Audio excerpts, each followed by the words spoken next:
On the mountain road back to our hometown, we were caught in a mudslide. My husband and my sister-in-law were both trapped in the car. I told the rescuers to save my husband first. My sister-in-law, however, was buried for too long and suffered a miscarriage. Unable to bear the trauma, she drowned herself in the river. Afterwards, my husband said nothing, but when I was 5 months pregnant, he lured me to the riverbank and pushed me in. He said with chilling coldness, "You've taken 2 lives. What makes you think you'll get a peaceful end?" Before I could even struggle, the icy, bone-chilling river water claimed my life. Given a second chance, my heart is completely dead to him. He wants me to save his sister-in-law. Well, I'll be sure to grant his wish. On the eve of the Lunar New Year, my husband Shinshinza, my sister-in-law Fang Yuan, and I were all in the same car, rushing back to our hometown. Little did we know, we encountered a severe landslide on the road. I had gotten out earlier to check the undercarriage, sensed something was wrong, and desperately ran back, narrowly escaping disaster. But Shinshinza and Fang Yuan weren't so lucky. The moment they opened the car door, they were instantly buried. When he opened his eyes again, the scene was filled with cries of agony. Shinshinza's head had a bloody gash from a rock, and his arm was broken, a horrific sight. Meanwhile, Fang Yuan was completely trapped inside the car. Mud surged in through the car window, pinning her down completely, leaving her unable to move. Heavy snow blocked the roads, and it took the rescue team an entire night to finally reach the scene. Fang Yuan shouted from inside the car, "Please, get me out of here first. I can't take it anymore." Despite his severe injuries, Shinshinza did his utmost to comfort Fang Yuan. "Fang Yuan, don't be afraid, I'm here. I won't let anything happen to you." He then glared at me intently and commanded, "Lin Yan, what are you dawdling for? Tell them to get Yuan out of there now." Looking at the man I had shared a bed with for 5 years, I felt nothing but disgust and a profound sense of alienation. To avoid giving myself away, I forced down the hatred in my heart and feigned concern, asking, "But darling, what about you?" The rescue worker nodded in agreement. "We also recommend prioritizing the man's rescue. Based on our current assessment, his injuries are more severe. If we delay any longer, the consequences could be dire." With that, they took out their tools and prepared to begin the rescue operation. Shinshinza grew frantic and shouted, "Who told you to save me first?" I said, "Save her first. Didn't you understand?" His outburst caused the rescuers' expressions to visibly darken. Fang Yuan gritted her teeth and sneered, "What kind of bullshit assessment is this? I'm pregnant, so of course you should save me first."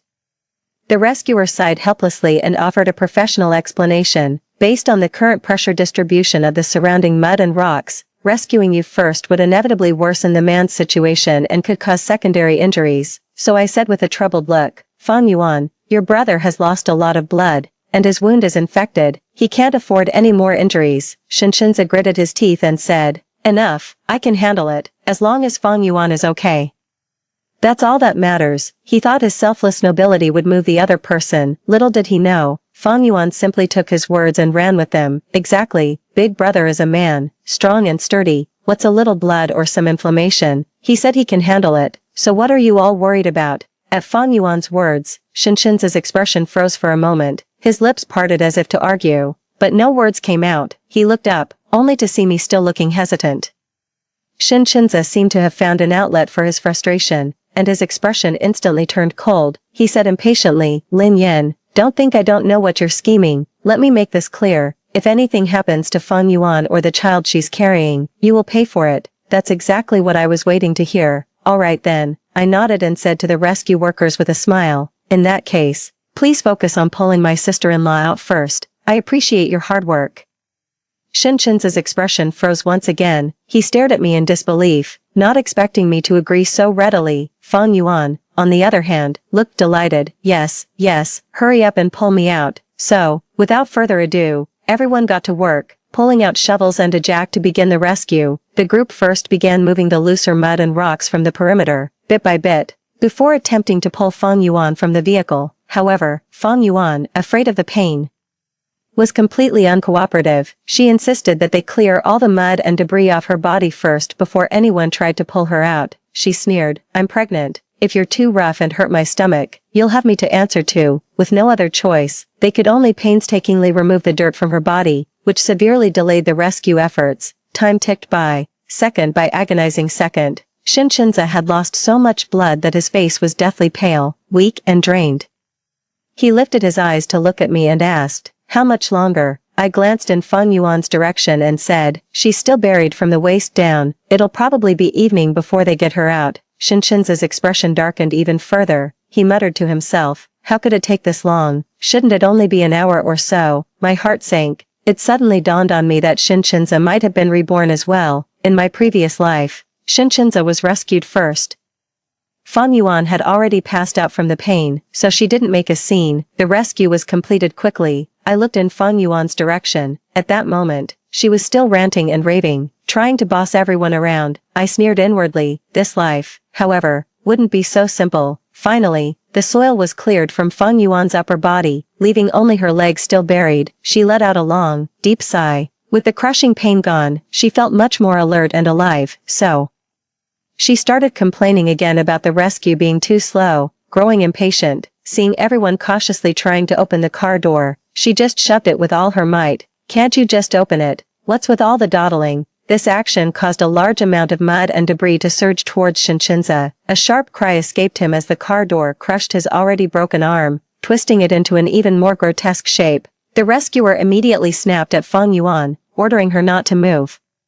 Fang Yuan looked aggrieved and muttered under her breath, seriously, do you have to be so dramatic? Shinshinza bit his lip hard, his voice weak as he said, but, I really feel like I'm at my limit. Fang Yuan showed no concern for him, instead rebuking him with righteous indignation.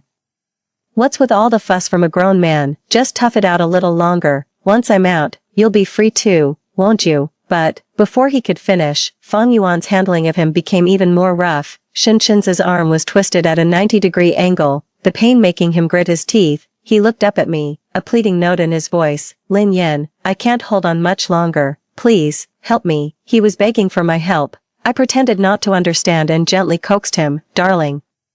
Just bear with it a little longer. You wouldn't want anything to happen to Fang Yuan and the baby she's carrying, would you? Shinshinza grew frantic. But if this drags on any longer, I'm going to die. Little did he know, Fang Yuan overheard those very words. Her expression changed instantly as she turned toward the man. Brother, what do you mean by that? I haven't even been rescued yet. Are you trying to get sister-in-law to save you first? Shinshinza, his mind clearing a little, hurriedly denied it. No, that's not it. Fang Yuan snorted coldly. It better not be. If anything happens to me or the baby, I'll never forgive you. Fang Yuan had actually been putting on a very convincing act all along. It was only when her own interests were threatened that her selfish and spiteful nature was revealed. Too, Shinshinza's mouth fell open, his face etched with unprecedented agony and despair. After more than 10 hours of rescue efforts, both individuals were transported to the hospital. Fang Yuan sustained only minor superficial injuries and is otherwise fine. Shinshinza, however, was not so fortunate. He was rushed to the ICU for emergency resuscitation and blood transfusions immediately upon rescue. He very nearly didn't make it. The doctor said his brachial plexus nerve was completely severed, and with the muscle atrophy, he would never even be able to lift a glass of water again. For Shinshinza, a professor of piano, this meant his life was effectively over. A deathly silence filled the hospital room. Shinshinza stared vacantly at the ceiling, not uttering a single word. I sighed and said to Fang Yuan, who was doing her nails beside me, this time, you really owe Shinza a huge thank you. If he hadn't chosen to save you first, both you and the baby could have been in danger. Hearing this, Shinshinza closed his eyes briefly and said, I told you, as long as they're both safe, it's nothing. Yet his words elicited neither guilt nor gratitude from her. Fang Yuan wore a look of complaint. Thank him for what? If he hadn't insisted on coming home so late, we wouldn't have run into that mudslide. I wouldn't have had to suffer like this. Hearing Fang Yuan's unreasonable words, Shinshinza broke into a violent coughing fit, his face etched with sorrow. Fang Yuan, how can you think that way? I chimed in, exactly. Your brother had no idea this would happen. Besides, he ruined his own future to save you. Don't you feel anything at all? Upon hearing this, Fang Yuan immediately retorted, are you trying to guilt-trip me now? What happened to him has nothing to do with me. Don't you dare try to pin this on me. After all, Shinshinza was the most promising child in the Shin family. If his parents were to think it was her fault that he became disabled, she'd be in serious trouble. So, Fang Yuan immediately washed her hands of the whole affair. Little did she know, her actions left Shinshinza utterly heartbroken. His eyes instantly welled up, his tone heavy with sorrow. Fang Yuan, does all I've done mean nothing to you? Fang Yuan muttered under her breath, your disability has nothing to do with me. You were just dealt a bad hand in life. By the time my in-laws and brother-in-law arrived, Fang Yuan had already left. The elderly couple nearly fainted upon hearing the news of Xinqian's disability. My father-in-law grabbed my arm and asked me, heartbroken, what had happened. I held nothing back and told them everything that had transpired. This includes the fact that Xinqian insisted on having Fang Yuan rescued first. My mother-in-law cursed angrily, he's lost his mind. My brother-in-law sniffled and said, Big brother was just thinking of my wife and the baby. At least the Xin family line is secure. I pretended not to know and offered comfort. That's right, after all. Fang Yuan is 5 months pregnant. It's a good thing she's alright. At those words, everyone looked up at me. My brother-in-law frowned. Sis, you must be mistaken. My wife is at most 4 months pregnant. I was still abroad 5 months ago. I looked bewildered. How can that be? The doctor just examined Fang Yuan. It's definitely 5 months. The others still didn't believe it. The mother-in-law, growing suspicious, had a sudden thought and went straight to ask the examining doctor. Once they received the definitive answer, the shock and fury on everyone's faces could no longer be concealed. The father-in-law was so enraged that he suffered a heart attack on the spot and was rushed into the emergency room. The mother-in-law wept and wailed, beating her chest in despair. What in the world did our Xin family do to deserve this? 3. My brother-in-law was furious. How dare she cheat on me? She's got a death wish. With that, he stormed out. With a worried look on my face, I said, Mom, please, you must take good care of yourself. My mother-in-law grabbed my arm, tears welling in her eyes. What on earth happened to Chin's hand? How could he be so badly injured when he was perfectly fine? I feigned hesitation. Well, seeing my expression, she immediately guessed I was hiding something. She clutched me, agitated. What happened? Tell me everything. Hold nothing back. I sighed and explained the whole situation to her. This included Fang Yuan's delay in calling for help, her emotional blackmail of Xinqian, and her reckless, misguided attempt to force the door open in her haste to escape, which resulted in Xinqian suffering further injury. My mother-in-law was heartbroken to hear it. That wretched woman, I'll make sure she's thrown out of the Xin family. In the living room, Fang Yuan's face was bruised and swollen, clearly beaten badly by her brother-in-law, with a look of utter grievance. She poured out her woes. Mom, Dad, I really can't go on living like this. He's hitting me even while I'm pregnant. How am I supposed to get through the days ahead? Yet, her parents-in-law just stared at her coldly. Their gaze made Fang Yuan feel increasingly guilty. The mother-in-law snorted coldly. Tell me, who is the child's father? Fang Yuan trembled from head to toe upon hearing this. The child is, of course, a Xin by blood, liar. The father-in-law slammed the table in fury. You're 5 months pregnant. How could the child possibly be Qinyu's? Get a divorce now. We won't accept a shameless daughter-in-law like you. Upon hearing this, the sister-in-law turned pale. No, please don't. The younger brother-in-law is a good-for-nothing, spending all day gambling and with a penchant for violence. Fang Yuan is no saint either. She's been involved with numerous men outside. In this lifetime, I thoroughly investigated her background and discovered she had concealed 2 previous marriages. Originally from a poor background, she only came into a substantial fortune through the settlements from those 2 divorces. Her decision to marry her brother-in-law back then was likely motivated by the Xin family's wealth. Perhaps it was only after the marriage that she realized her husband was a complete deadbeat, and that all the family's wealth was actually earned by Xinqian, so she set her sights on Xinqian, giving him all sorts of overt and covert signals. I was dismissive at first. I thought someone like Xinqian, so aloof and unattainable, would never be interested in a person of questionable morals, cheap tricks, and no substance. But I was wrong. He didn't just fall for Fang Yuan. He willingly plunged into a moral abyss for her, but if he ever found out he was just another fish in Fang Yuan's pond, I wonder if he'd still be so devoted. Seeing everyone's cold indifference, Fang Yuan gritted her teeth and said, the head of this family is Big Brother. If you want me to get a divorce, have you even asked for his opinion? The mere mention of Xinqian's name makes my mother-in-law see red. You're the one who crippled him. How dare you even bring him up?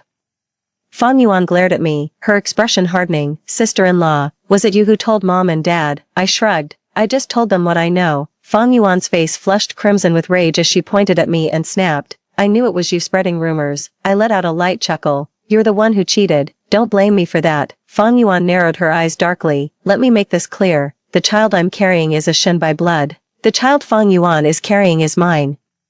Xinqian's voice suddenly rang out. He walked slowly down the stairs. As he passed me, he only gave me an indifferent glance before heading towards Fang Yuan, a look of delight on her face. Fang Yuan immediately linked her arm with his. Everyone was taken aback. Shinza, what did you just say? The mother-in-law shot to her feet in shock. Shinza straightened his back, his posture rigid. I said, the child Fang Yuan is carrying is mine. The younger brother-in-law could no longer contain himself. He lunged forward, ready to throw a punch, but was pulled back just in time by the mother-in-law. His father snapped, this is utter nonsense. You have a wife. Do you even realize that? Shinza took a deep breath. Mom, Dad, I know what I did was wrong, but what's done is done. This isn't the time for blame. We need to figure out what to do next. Seeing everyone was silent, Shinza turned to me and said, Lin Yen, I want a divorce. My in-laws placed great importance on carrying on the family line, but after 5 years of marriage, Shinza and I still hadn't produced an heir. For now, as absurd as it is, the child in Fang Yuan's belly is still a Shin by blood, so they can't really say much more. All eyes turned to me. Fang Yuan looked at me with smug satisfaction, showing not a shred of guilt for wrecking someone else's marriage. Well, sister-in-law, who would have thought? In the end, it's you who has to get out, I sneered.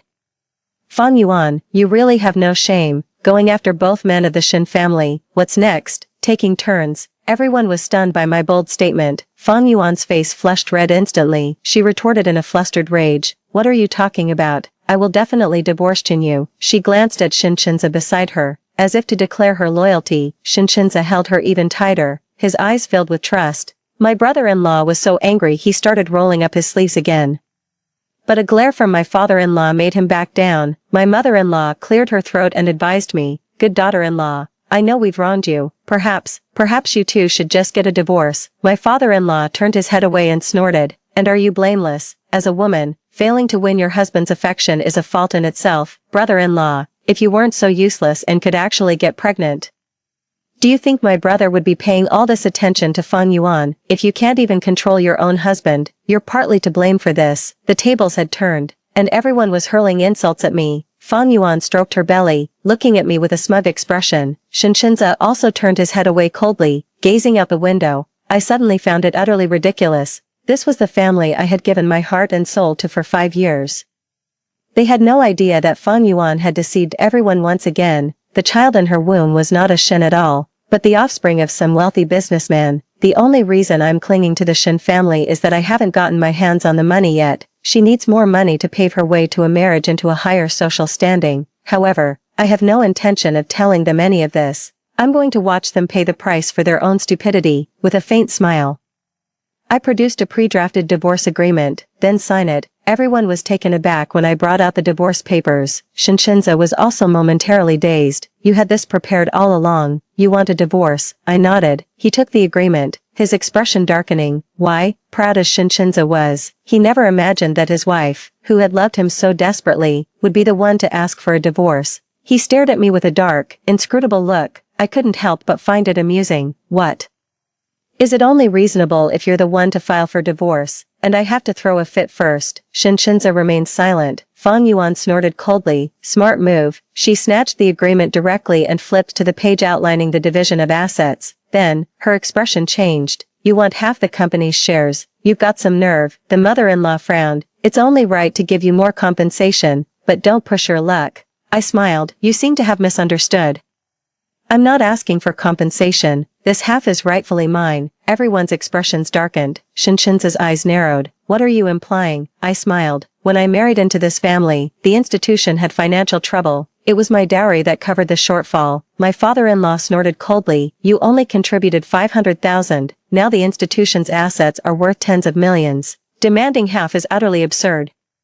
I then pulled another share transfer agreement from my bag and placed it on the coffee table. The absurd ones are you. That 500,000 wasn't a loan to the company. It was my investment. Half the shares are in my name. Since we're divorcing, what's wrong with me taking back what's mine? My brother-in-law studied it, his expression growing darker by the second. He finally said to everyone, It does seem to be the case. My father-in-law was utterly incredulous. Who signed this? Shinza paused for a moment before replying. It was me. 5. Both my in-laws were furious. You fool, they said. Shinza looked at me coldly and scoffed. Lin Yen, I underestimated you. Thank you for the compliment. I gave him a faint smile. The Shin Family Art Institution had just been established when it ran into cash flow problems. Shinza and I were newlyweds back then.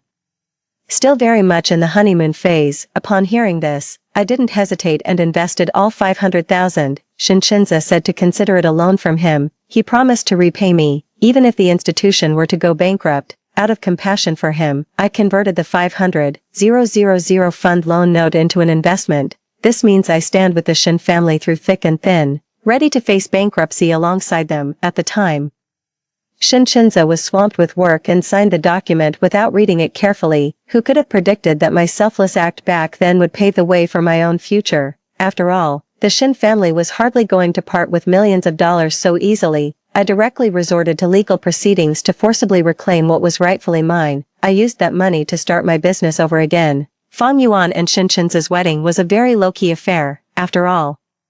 It wasn't exactly a matter of pride. Fang Yuan, however, saw things differently. On the very day they got their marriage license, she gleefully posted a photo of it on her social media. In the picture, the two of them were nestled close together, looking utterly blissful. Fang Yuan captioned it, "Wishing us a lifetime of happiness together." Later on, she shared everything from pregnancy bump photos to honeymoon snaps. When I didn't respond, she even sent me a private message. She added two face with hand over mouth emojis at the end. I couldn't be bothered to respond either. However, the others couldn't stay calm. Shin's relatives and her entire social circle were utterly shocked. The story spread like wildfire through their community. Before long, it even made the local news. The headlines were sensational, along the lines of, "Woman's social media boast about affair and pregnancy, involving two brothers. Sparks online uproar, true love conquers all. Woman has affair with husband's brother, gains family's forgiveness, remarries successfully, and ascends to the peak of her life." Shocking details of the affair, using pregnancy to force a takeover. The first wife is forced out. The public discourse grew increasingly sordid, severely impacting the performance of the Shin family's business. Students began demanding tuition refunds, and Shinshinza was also dismissed from his university position. I checked Fang Yuan's social media feed again, only to find it had been completely scrubbed clean. The elderly couple, unable to bear the pressure of public opinion any longer, finally recorded a video to set the record straight. They insisted their son and daughter-in-law were in a genuine relationship and urged everyone not to be misled by sensationalist online accounts. After that, it took a massive amount of money and effort to finally get the situation under control. My best friend came into my office and teased with a smile, "Your ex-husband's family has been completely ruined by that woman. I find it so satisfying to watch. How can you stay so calm?" I kept flipping through the documents without even looking up. It's best to stay on the sidelines and just enjoy the show. My best friend gave me a thumbs up. "You're the kind of person who's meant for big things." I just smiled and said nothing. After all, this is just the beginning. This is far from the only show I'm here to see. A few months later, Fang Yuan gave birth without any complications. I saw it on her social media feed. 7 pounds and 5 ounces, finally delivered. My big, healthy baby boy. "I've missed you so much." Even Shinshinza, who usually avoids social media, made a rare post on his feed. In the photo, Fang Yuan was holding the baby, with the elderly couple standing on either side, all beaming with joy. The second photo shows the baby's tiny hand gripping his finger, a picture of pure, heartwarming tenderness. His caption read, "My beloved wife gave birth to our son today. I finally understand what it means to cherish. I vow to devote my life to protecting my family, and I will never let them down." I gave his post a like. The show is finally about to begin. Late one night, my all-knowing best friend suddenly called me. She said something huge had happened to the Shin family. 6. I had a feeling. "What is it, my friend?" Buzzing with the thrill of a major scoop, exclaimed excitedly. "Fang Yuan has run off with all the Shin family's money. She sold off the property and took the kids." A cold laugh echoed in my heart. Just as I thought, my best friend continued, "Your ex-father-in-law had a severe emotional shock and was rushed to the ICU. I heard he's in critical condition, and they have no money for treatment. The whole Shin family is looking for Fang Yuan. Is that so?" The corner of my lip curled up slightly as I replied with indifference. My best friend suddenly seemed to have a thought and warned me. "You said Shinshinza can't borrow money. What if he comes to you? Don't you dare go soft on him." I just smiled. "Don't worry," I said, "I'm no pushover." Just as my friend predicted, 2 days later, Shinshinza finally couldn't hold out any longer and gave me a call. His voice was hoarse, clearly worn out. "Lin Yin, how have you been lately?" I rolled my eyes and shot back, "I'm busy. Get to the point." Shinshinza on the other end sounded awkward. After a long silence, he finally spoke. "Can I borrow some money from you. Shinshinza had a strong sense of pride and was always very concerned about saving face. He would never have come to me for help if he weren't absolutely desperate. However, I am not some merciful saint. I have never shown mercy to a traitor. What's more, he killed me and my child. That is a hatred that can never be erased. I scoffed. You're asking me for money? You can't be serious, Shinshinza pleaded urgently. Lin Yen, you have to help me. Fang Yuan is a professional con artist. She's taken all my family's money. I'm completely broke now. I don't even have a place to stay. And what does that have to do with me? Shinshinza's voice cracked with emotion as he continued. I know you hate me, but you can't deny you still have feelings for me. Just help me get through this. Once I find Fang Yuan and get the money back, we can get back together. I couldn't help but snort with laughter. Shinshinza, who do you think you are? I wouldn't take trash like you even if you were free. How dare you have the nerve to ask for my help? Keep dreaming, you, over there. Shinshinza was left completely speechless. You can imagine how utterly humiliated he must have felt. After a long, speechless moment, he finally spoke slowly. 5 years. I don't believe you have no feelings for me at all. You can't lie to your own heart. You're just waiting for me to give in. Then, a heavy sigh came from the other end. Lin Yen, you win. I let out a mocking laugh. I've always been the winner. Get lost. And don't come looking for me again. The person on the other end spoke through gritted teeth. I've already swallowed my pride. What more do you want? All you have to do is lend me. I hung up before he could finish. Shinshinza immediately sent me a message. Lin Yen, you'll live to regret this. Later, I heard from my best friend that Shinshinza, unable to afford the ICU costs, had to discontinue treatment. His father passed away last night. On the day of the company's opening, my brother-in-law and mother-in-law brought my father-in-law's body over, trying to emotionally blackmail me. My mother-in-law sobbed, accusing me of standing by and doing nothing in her time of need. She kept harping on about the large sum of money I got from the divorce settlement, yet when trouble came, I refused to contribute a single penny. Everyone exchanged uneasy glances. My brother-in-law had a look about him that said he wouldn't back down until he got the money. I spoke calmly and deliberately, emphasizing that all the assets being divided were in my name alone, clearly documented in black and white, and that I hadn't taken a single cent from them. I also exposed the shady dealings between Shinshinza and Fang Yuan. Public opinion shifted dramatically. After hearing my words, the crowd erupted into a frenzy of discussion. Isn't this the news that was exposed a while back? I can't believe it was all true. Wow, the Shin family is truly despicable. Their own son cheated and drove away his first wife, and now that he's been scammed out of everything, they have the nerve to pin the blame on the ex-wife. Oh my god, how dare they?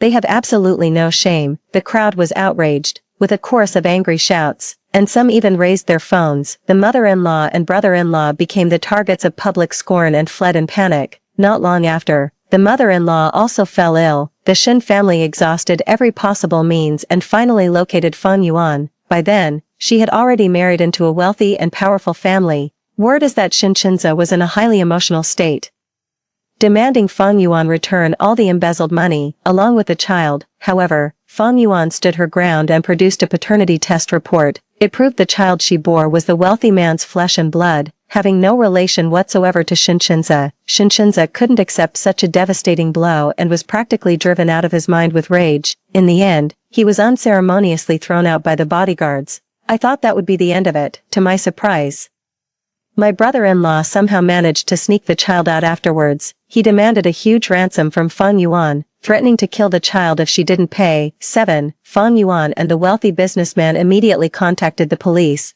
During the police pursuit, the brother-in-law accidentally dropped and killed the child, and was himself shot dead by the officers at the scene. Fang Yuan lost her child, and the scandal exploded, spreading everywhere. The tycoon, concerned for his reputation, threw her out without a second thought. Cast out, Fang Yuan indulged in reckless extravagance, living in a drunken stupor day and night. In the end, she was cornered by Shinshinza in a casino. Shinshinza, who she had ruined, leaving him bankrupt and his family destroyed, had long lost the will to live. His only desire was to kill Fang Yuan in revenge. In the end, he succeeded, but was sentenced to death for it. He called me the day before the execution. He gave a bitter laugh on the other end of the line. I didn't know who else to see, so I called you. Lin Yen, will you see me off? I didn't refuse. There's no point in holding a grudge against a dying man. I sat on the other side of the iron bars, studying him. After just a few months, He was gaunt and unshaven, gone was the proud, aristocratic air he once carried. Shinshinza was also looking at me, his eyes filled with unconcealable awe and desolation. Lin Yen, you've changed so much. I replied flatly, so have you. His lips trembled, his voice hoarse and broken. I was wrong, I was so terribly wrong, I was blinded, and I destroyed our life with my own hands, ruined all those beautiful days we once had. Only now do I understand. You were the one who truly cared for me, and I've lost everything. He kept repeating his confessions of remorse, but there are no second chances in this world. I looked at him coldly, as if he were a stranger. What's done is done. You made your own choices. Shinshinza's eyes were rimmed with red. Yes, I deserve this. You're the one I've wronged the most. I clenched my fists. You've wronged more than just me. You've wronged our child. Shinshinza shuddered from head to toe, looking up at me in disbelief. 8. Lin Yen, you've been reborn too. His face was a mask of agony and remorse. Perhaps remembering what he had done to me, he couldn't bring himself to look me in the eye, and just kept talking. He said he hadn't known I was pregnant. He only found out during the autopsy. Overwhelmed with anguish, he ended his life by cutting his wrists. Yet what I remember, as I fell into the river, was the last glimpse of his utterly indifferent gaze. I ignored his cries and walked away. Those tears, that remorse, it was all just self-pity. His regret stemmed solely from the outcome being unfavorable to him. So-called repentance is just a way to ease one's own conscience. As for me, I won't be staying for him any longer. I will walk straight into my new life, without ever looking back. The end. Story 2. Since I found out that the servant's son liked me, I began to isolate and loathe him. Finally, I managed to find something against Zhongyu and drove him out of the house. 7 years later, the Yu family went bankrupt. In a desperate situation, I had no choice but to beg this rising business tycoon, Zhongyu. Once again, surprisingly, Zhongyu didn't make things difficult for me. On the contrary, he actually helped the Yu family out. I stayed by his side and tried my best to gradually heal the previous rift between us, until one day, an accident occurred. The car plunged off a cliff. When I opened my eyes again, I found myself back in high school, during the worst period of our relationship. At that moment, I was doing everything I could to drive Zhongyu out of the house. Look at him, he's a pervert, so shameless. How can such a person still stay in our house? Mom and Dad, kick him out now. When I opened my eyes again, my head spun. The shouts I had just made still echoed in my ears. No one said a word. The villa was filled with an eerie silence. My father and mother looked at each other, seemingly taken aback by the scene. A pile of letters was scattered on the floor. They were the love letters Zhongyu had written to me in my previous life. I suddenly remembered that this was the time when I was about to graduate from senior high school 7 years ago. I had gone to great lengths and finally found something to use against Zhongyu. And then I drove him out of the Yu family. Zhongyu was the son of our family servant. He was outstanding, intelligent, and good-looking, but for some reason, I disliked him very much. Perhaps it was because we lived together, and my classmates always liked to joke about us, asking if he was the child bridegroom arranged for me by my parents. What's more, he refused to clarify. Despite his cold personality, he was always much gentler and softer towards me than towards others. In my previous life, I distanced myself from him, mocked him. I even asked my mother several times to drive him out, but he never got angry. Gradually, he seemed to be truly sad. He talked to me less and less, until I found many diaries and love letters about me in his textbooks. Only then did I know that Zhongyu had liked me for a long time. Like discovering a huge secret, I gathered the whole family together and then showed the evidence I found. I severely rebuked him, calling him terrible, a pervert, shameless. In fact, the content wasn't too explicit, but my mother had no choice. Finally, she fired Zhongyu's mother. It was the second semester of senior high school at that time, and because of the transfer, no other school was willing to accept Zhongyu, so he ended up repeating a year of study. Later, he went to study in a foreign place for college. In my previous life, I thought that was the last time I would see Zhongyu, but it wasn't. By chance, 7 years later, we met again. At that time, Zhongyu's business venture was successful. He broke into the circle of business celebrities and became a powerful new business magnate that no one could underestimate. Our family's company, however, was in a slump and on the verge of bankruptcy, with no one willing to help. In desperation, I had to beg Zhongyu for help. To my surprise, he agreed, and he didn't even make any demands. We maintained our communication through an ordinary business partnership, until one business trip, an accident suddenly occurred. The oncoming truck seemed to have a brake failure and crashed straight into us. Zhongyu desperately turned the steering wheel towards me. At the moment of impact, he tightly protected me under his body. Before he died, he reached out and touched my cheek. His voice was dry and filled with sorrow. Xiaohe, you hate me, don't you? But even though you hate me so much, all these years, I still wondered if we could be together one day. He paused and suddenly smiled, but it's so tiring. Loving you is so tiring. If there is a next life, I think I don't want to like you anymore. The rescue came too late. In the end, the crashed truck caught fire. The flames spread violently. I closed my eyes, placed my fingers on Zhongyu's cheek, and whispered, it doesn't matter. If we could start over, let me come to you, okay? I never expected that I would return to my high school days, and just a while ago. I had taken out the stack of letters I found in Zhongyu's textbooks and thrown them in front of everyone. My mother came over and took my arm, carefully trying to soothe me. Alas, how could this happen? Although she was always kind-hearted, she loved me the most, so she looked at Zhongyu, then at Zhongyu's mother, and sighed, since Xiaohe and Zhongyu really can't get along, there's no other way, we'll have to hire someone else. Zhongyu stood in the corner. The dim light cast a lonely shadow over him. He quickly stepped forward, gave a soft and his voice was cold and without the slightest hesitation, he said, I'm sorry, it's my fault for causing trouble to you. I'll go pack my things now and leave with my mother. He turned around resolutely without even looking at me. This was exactly the same as in my previous life. I suddenly remembered that before he died, he tightly held my hand and said in a very low voice, it's so tiring. Xiaohe, so tiring. It turns out that loving someone is such a tiring thing. I quickly picked up all the letters, then rushed forward and grabbed his wrist. Wait, Zhongyu, what I meant was just, I racked my brain and muttered softly, it's better to focus on studying before the college entrance examination. Can we talk about this after the exam? I lowered my voice for the last sentence, so only the two of us could hear it. Zhongyu suddenly turned his head and stared at me intently. His expression full of doubt and disbelief. After a long while, he pursed his lips and said to me word by word in a low voice, Yuhi, I also have feelings. Why do you think that after you've trampled on my heart once, I'll offer it up again for you to humiliate? He bit his lip, and his tone became much more decisive. Now and in the future, I don't want to be with you anymore. In the end, it was my father who settled the matter. He thought highly of Zhongyu.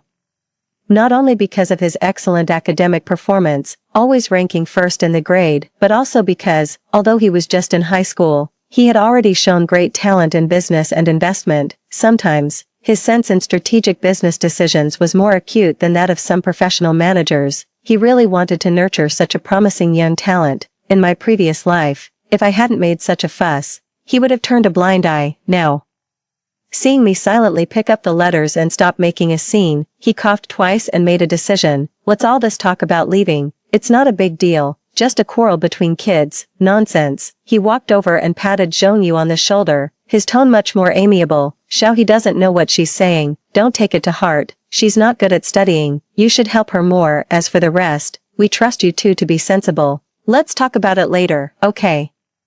Zhongyu seemed to want to say something, but my father simply waved his hand, ending the small family chaos I had caused. I knew Zhongyu wouldn't leave. He had always respected my father. Even out of respect for my father, he wouldn't leave immediately. Moreover, if he left now, there were many other things to consider, such as his mother's job, his studies, and the college entrance examination. A wave of self-blame welled up inside me, overwhelming me. I thought of my previous life.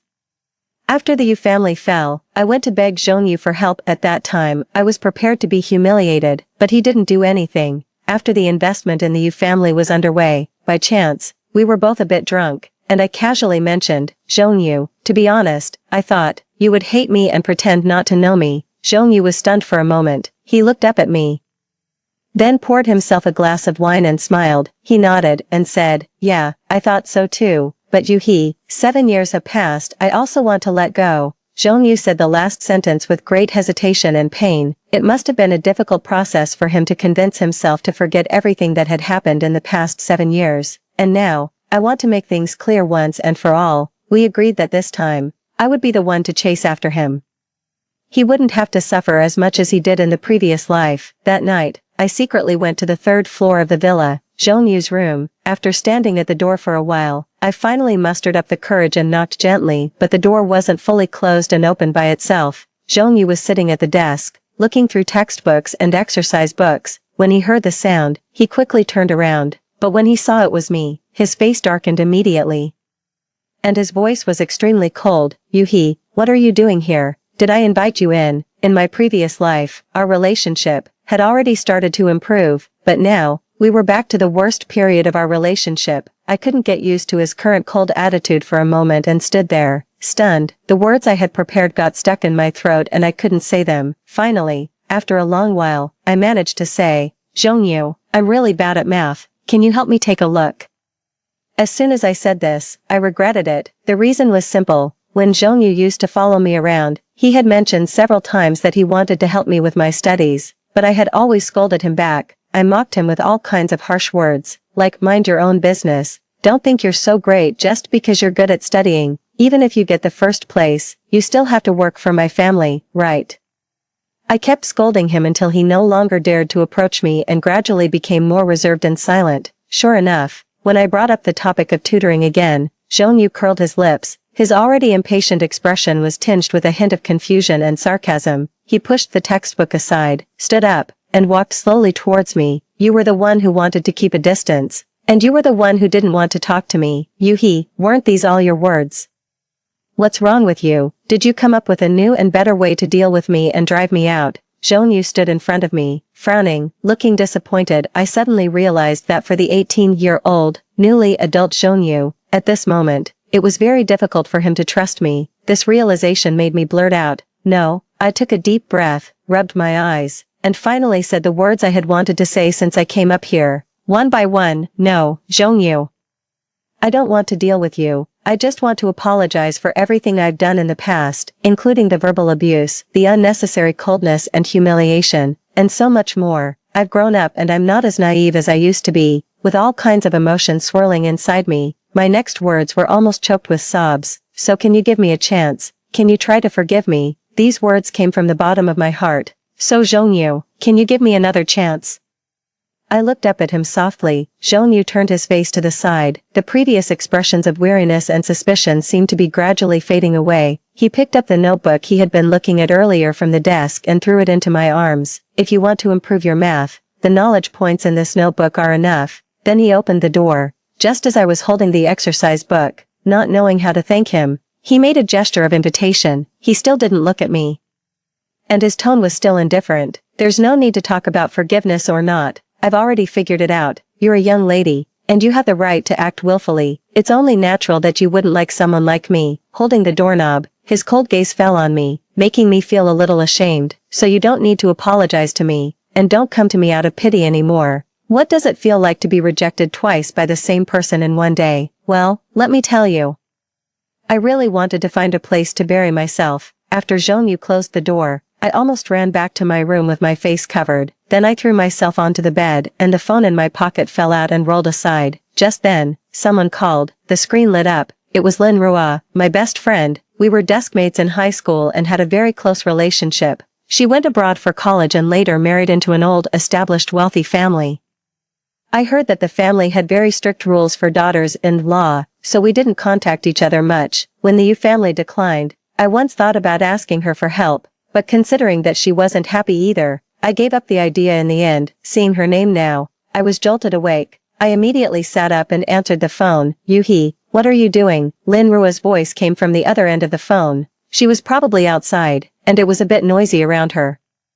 I'm at a bar. Xian's brother just closed a big deal and rented out the whole place. Come and have fun with us. In my previous life, I did go there, but now, just reborn and having gone through all this, I really wasn't in the mood. Lin Rua walked to a quieter place, and her voice became much clearer. Xiaohe, what's wrong? You sound unhappy. Did something happen? After 2 lifetimes, there are some things I can only talk to her about. After a moment of hesitation, I covered my face and let out a sigh. Rua, do you know that Zhongyu rejected me twice today? As soon as this name came up, Lin Rua's voice almost deafened my ears. She let out several exclamations of disbelief and asked in confusion, Zhongyu, Yuhi, are you crazy or am I? I clearly remember that you hated him very much. Don't tell me you're that kind of heartless girl who ignored him when he was chasing after you, but then noticed his goodness when he turned cold towards you. I leaned back and closed my eyes. Damn it, why did her words hit so hard? The worst part was that I couldn't refute them. Fine. I grabbed my hair, feeling resigned. I was in the wrong, but you know how terrible my language skills are. That apology was already the best I could do. I don't know what to do next. Lin Rua was silent for a moment, seemingly deep in thought, then stopped trying to apologize. Zhongyu is willing to help you with your studies, Yuhi. Isn't there anything you can do for him to fix the relationship? What did Zhongyu need? He was excellent in studies, good looking, and the company he founded caused a sensation in the entire tech industry. He successfully became one of the new business tycoons of the next generation. His life seemed to be going smoothly. And he didn't seem to lack anything. No, there was one thing. Perhaps, I remembered that he had been planning to start a business since high school, but he had always lacked a crucial patent. It wasn't until college, when he met more people, that he learned the patent was actually in the hands of a university professor. Unfortunately, he was a step too late, and it was sold to his competitor. In my previous life, when Zhongyu and I were on a business trip and had a car accident, we were on our way to find an alternative to this patent. After all, it was still needed for the U Group's investment deal. Now that I was back in the past and could start over, if I could get this patent first, Zhongyu's business venture would probably go much more smoothly. At least, he wouldn't have to spend time running around looking for an unproven alternative. Thinking of this, I urgently sent a WeChat message to Lin Rua, asking for help. Rua, I remember your mom is a university teacher. Does she know a lot of people in the academic circle? Can you do me a favor and find someone for me? Lin Rua's mother was a well-known professor, and she had many friends engaged in research. I guessed it wouldn't take long to find out the identity of that professor, but I didn't expect that the first person to contact me about this wasn't Lin Rua, but Xian, the neighbor who lived next door to me. Xian and I grew up together. Technically, we were childhood sweethearts, and our relationship used to be very good, but after experiencing my previous life, I really didn't want to use this term to describe him. The Xie family's business was actually a bit larger than the Yu family's, so in my previous life, when the Yu family went bankrupt, the first person I thought of asking for help was Xian, but he didn't agree immediately. Instead, he lit a cigarette and suddenly asked me a question. Xiaohe, do you know the Chen family? I'm engaged to the Chen family's only daughter. We'll get married next month, probably. I looked up, confused. The Chen family seemed to be a prominent family from the south, and I hadn't had much contact with them, but this seemed irrelevant to me asking him for help. Right. Xian took a big puff of his cigarette, stared straight at me, and suddenly laughed. I used to think we would be together, Xiaohe. This kind of marriage is just for show. We can each do our own thing. If you don't mind the false reputation, and you're willing to stay by my side. He didn't finish his sentence because I had already stood up, picked up the coffee on the table, and poured it over his head. Xian, when did you become such a despicable person? I originally didn't want to pay attention to Xian, but after school, he directly blocked me outside our classroom. I couldn't avoid him, so I had to walk with him to the side of the corridor, standing there impatiently. I gritted my teeth and asked him in a low voice, what exactly do you want? On the other side, Xian looked confused. He was stunned for a while, seemingly unable to understand how, in just a few days, my attitude towards him had changed so drastically. Are you upset about something? You didn't reply to my text messages, Xian complained, but he still wore that gentlemanly mask on his face. He waved a business card in his hand at me and leaned towards me with a smile. But don't be angry with me. I heard that Xiaohe was looking for someone, so I immediately asked my family to help. How are you going to thank me? I blinked and quickly understood. The business card in Xian's hand was the contact information of the professor I was looking for. Probably that night at the bar, Lin Rua had mentioned it casually, and he had remembered it. But even so, I didn't want to owe Xian a favor. Moreover, the request he made was very annoying.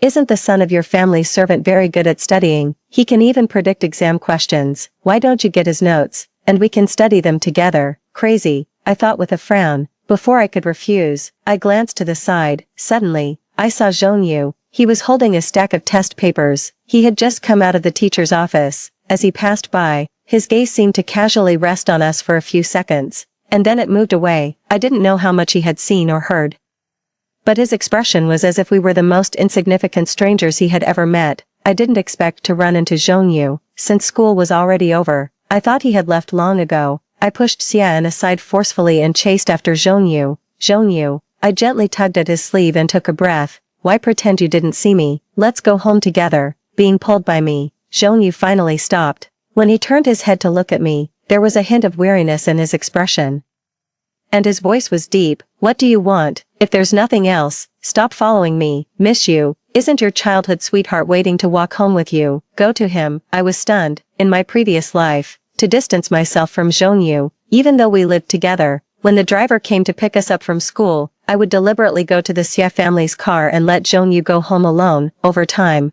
he understood and would rather take the bus than walk with me, in this new life.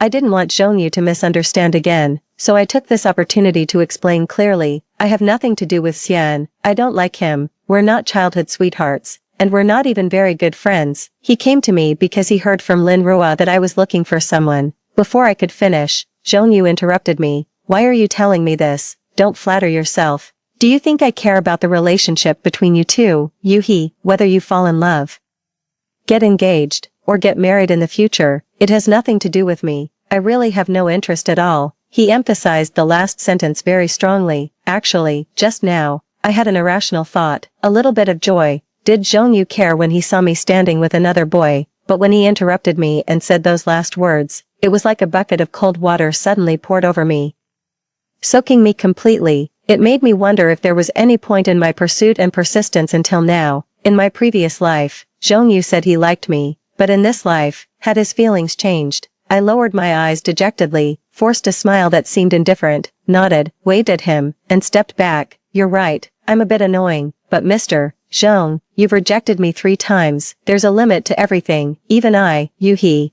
can get hurt, you know. After saying that, I turned around and ran away with my hands behind my back. There were tears in the corners of my eyes, and I felt like crying, so I ran away quickly, as if escaping. I didn't turn around, so I naturally didn't see that behind me, Zhongyu was tightly gripping the test papers in his hand, his body tense. Could Yuhi really get hurt? He stared at the end of the corridor, his eyes dark. She was lying, he thought. He didn't believe it. Yuhi had always been heartless, and no one could get anything from her. Her pestering him now was just a whim. Once she got what she wanted, she would quickly get bored. But suddenly, an inexplicable sense of panic and restlessness surrounded him, making him uneasy. He suddenly remembered Yuhi's disappointed and sad eyes just now. Wouldn't she really give up on him? I took a taxi and went home. As soon as I entered the villa, the family driver came up and handed me a document bag. At the same time, my phone rang. It was Lin Rua. The moment the video call connected, her voice came through, loud and excited. Xiaohe, did you get the document bag? I found the contact information you wanted, the business card, the professor's information, and a temporary university access pass are all in there. Thoughtful, right? She spoke without pausing. Coincidentally, I heard that this big shot was a bit of a dunce in school and often copied my mom's test papers during exams, so don't worry, as long as it's not illegal, he'll basically help with anything. She winked at me and gave me a meaningful look. I don't believe that when Zhongyu sees our gentle, beautiful, and lovely Xiaohe, who's going all out to think of him, he won't have any feelings at all. Lin Rua hung up the phone. I looked at my phone. Actually, I could have taken it to school tomorrow, but I don't know why. I suddenly really wanted to see him right away. Maybe it was because this phone call connected my previous life and this life. I still wanted to give myself another chance to make things clear in person. After a moment of hesitation, I stopped the driver. Can you take me back to school? I ran back to school, out of breath, with my school bag on my back. Organizing test papers was a troublesome task, and there was also the work of transcribing scores and ranking students. At this time, Zhongyu should still be there. But when I climbed the stairs and stood outside the classroom again, I found it empty. The door was slightly ajar, and the lights were on, but where was he? I scratched my nose and was about to take out my phone to call him when a security guard on patrol walked over. When he saw me, he frowned and asked, "Are you looking for the boy who was just in this classroom? I heard you on the phone. He's already gone down to the playground."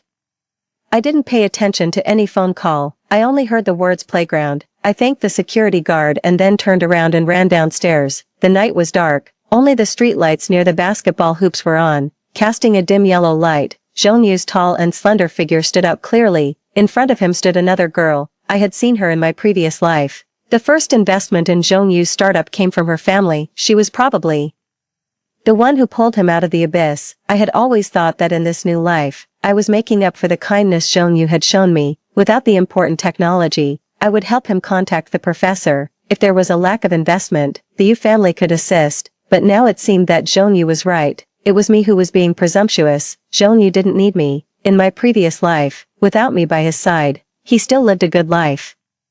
Even without the patent and the Yu family's funding, step by step, although it was slower, he could still reach the top. In this new life, perhaps the best choice was to let him be free and not interfere with each other. Standing in the corner, my mind was filled with these jumbled thoughts, until Zhongyu turned around. Our eyes met. I opened my mouth slightly and smiled as I called his name, Zhongyu. At that moment, his expression suddenly became flustered, and his face turned pale. I don't know why, but after understanding all this, I actually felt relieved. Those feelings of sadness and distress were all gone. I waved at Zhongyu and the girl beside him. In my memories of 2 lifetimes, she was a very gentle girl. She smiled, said a few more words to Zhongyu, then tugged at her school bag strap and turned to leave. On the contrary, Zhongyu strode towards me in a hurry. He reached out his hand and then put it down, as if he wanted to grab my wrist, but I took a step back to keep a distance from him. Then, in his somewhat dazed gaze, I handed him the document bag. You probably need this. This professor has in-depth research on this technology. You can try to contact him. Zhongyu suddenly looked up. He held the document bag but didn't open it. He didn't ask me why I knew about the difficulties in his current startup. His voice was a bit hoarse. Okay, I'll work hard, Yuhi. I won't let you down.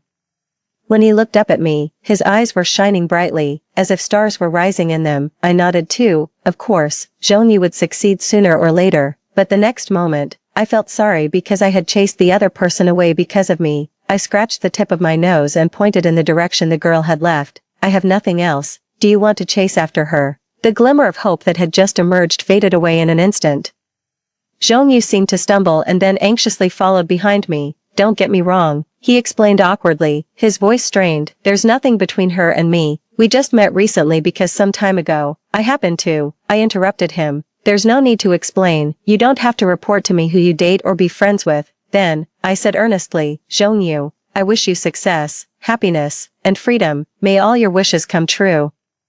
After deciding to stop my presumptuous pursuit of Zhongyu, I had a sound sleep. It was the best sleep I'd had since being reborn, peaceful, reassuring, and content. When I woke up the next day and picked up my phone, I found a long string of messages from Zhongyu in our chat window, sent close to midnight. They were about the girl on the basketball court yesterday. It turned out that a few days ago, the girl's father had a sudden heart attack.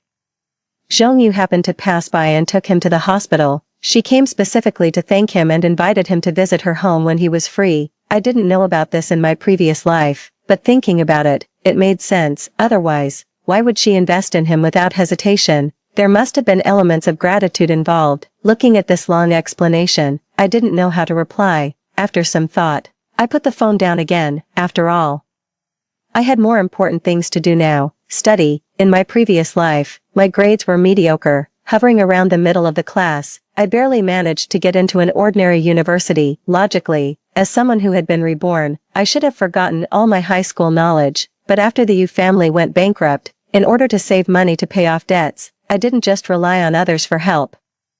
I took on several jobs, working long, consecutive hours. Many large companies, upon hearing that I was from the Yu family, refused to interview me out of sheer curiosity. The highest paying part-time job I found was tutoring high school students. To improve my teaching level, I stayed up late watching teaching videos, painstakingly reviewing all the knowledge points I had missed, and even studied them more thoroughly and seriously. This was why, even though the college entrance examination was just a few months away after my rebirth, I could remain calm. When I arrived at the classroom, the previous monthly exam papers were already on my desk. Zhongyu must have spent time organizing them after school yesterday. The class rankings for each subject were written in the top right corner. Lin Rua turned around from the front row, took a look, and sighed. Xiaohe, your math still isn't good. Do you want me to give you the contact information of one of my mom's students? I heard he got a perfect score on the college entrance examination math. This paper was the one I took before being reborn. My level remained the same, so my grades were naturally average. I shook my head, about to decline, when Zhongyu, carrying a stack of books, happened to pass by the aisle. His gaze casually glanced at my paper. Then he stopped. You drew the auxiliary line in the wrong place for this big question. There are 2 relatively simple ways to solve it, and they're less likely to lead to mistakes. As if afraid I would refuse, he coughed twice and glanced at me cautiously. Didn't your father ask me to help you with your studies? Zhongyu's offer really made me hesitate for a moment. At first, I suggested he tutor me to get closer to him, but now, I weighed my options. Should I study on my own or study with Zhongyu? Quickly, I made my decision, I had my own rhythm, and following my own steady habits would probably yield better results. I looked up at Zhongyu and smiled, then took out the notebook he gave me last time from my bag and shook my head. I've read this. It's really detailed and well organized. I've learned a lot from it. I think this is enough. Did you quarrel with Zhongyu? Lin Rua peeked at me curiously. A few days ago, you were all about chasing him. Now that you have a legitimate chance to be together, why are you focusing on studying instead? Lin Rua was a dance major. Her family had already paved the way for her future, so she didn't have much pressure from exams. Maybe in the past, I would have thought the same way, but after experiencing my previous life, I knew that to prevent the Yu family from going bankrupt, it wasn't just about avoiding a certain scheme from our competitors or a failed investment. More importantly, I needed to make myself strong enough to truly take over the company when my father got old. This second chance at life was like another opportunity. I rented a 24-hour study room and went there every day after school to study and do exercises. Just like when I was desperate and had nothing after the bankruptcy. During this time, I reviewed past exam papers and completed most of the well-known exercise books on the market. As the exam approached, during the final sprint stage, I opened the notebook Zhongyu gave me. It was meticulously organized, categorizing various methods, common mistakes, and even prediction questions. Most of the content targeted my weak areas. As I went through it page by page, at the end, a strangely shaped photo fell out from the loose leaf pages. It must have been put in there by accident, and its edges were slightly yellowed. I bent down to pick it up. It was a group photo of our entire class taken at the beginning of high school. Because of traffic congestion, Zhongyu and I were late and stood at the back of the class. He cut out the other classmates, leaving only the two of us. As far as I could remember, this was the only photo we had together in all those years. On the back, he wrote our names in his usual neat and strong handwriting. Yuhi, Zhongyu, meet at the peak. After the college entrance examination results were announced, Zhongyu maintained his excellent performance, ranking first in the city.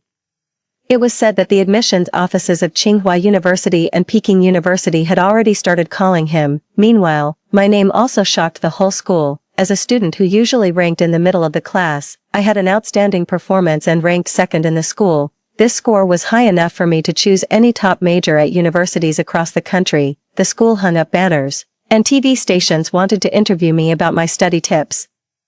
My father was so excited that he almost fainted. He even wanted to create a big poster and send it to every employee in the company. Fortunately, my mother and I reacted quickly and strongly opposed the idea, preventing him from carrying out this impractical plan. Over the 2 lifetimes, some things had changed slightly. For example, Xian didn't perform well in this exam. In the previous life, before the college entrance examination, Zhongyu put the notes and some predicted questions he had compiled into my desk. I didn't want to look at them, and in the end, Xian took them. As a result, one of the big questions was exactly what Zhongyu had predicted, and Xian got more than 10 extra points. This time, due to those 10 points, his college application didn't meet the requirements, and he was dropped to the next batch. I heard his father was very dissatisfied and considering making him repeat a year of study. As for me, I had also decided on the university I wanted to attend. In my previous life, I studied art and design. Although I liked it, it was of little use for running the company. This time, I carefully selected a university with strong business and finance programs and went to Lin Rua's house to fill out the college application form with her.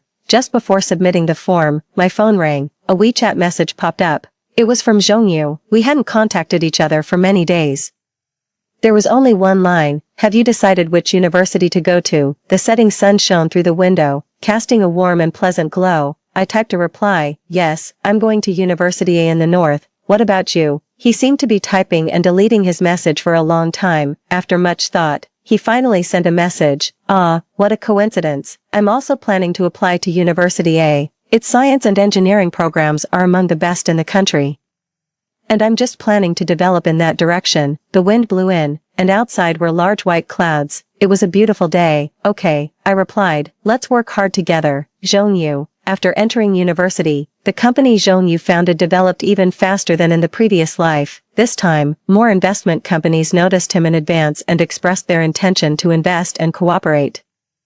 He also moved his mother out of the Yu family's villa, bought a separate apartment, and hired a caregiver to take care of her. He was very busy, and we didn't see each other often, only occasionally running into each other in public classes, at grade-level ceremonies, or at alumni gatherings. Every time, he seemed to come prepared, bringing me gifts, such as newly launched products from his company or snacks and pastries his mother made at home.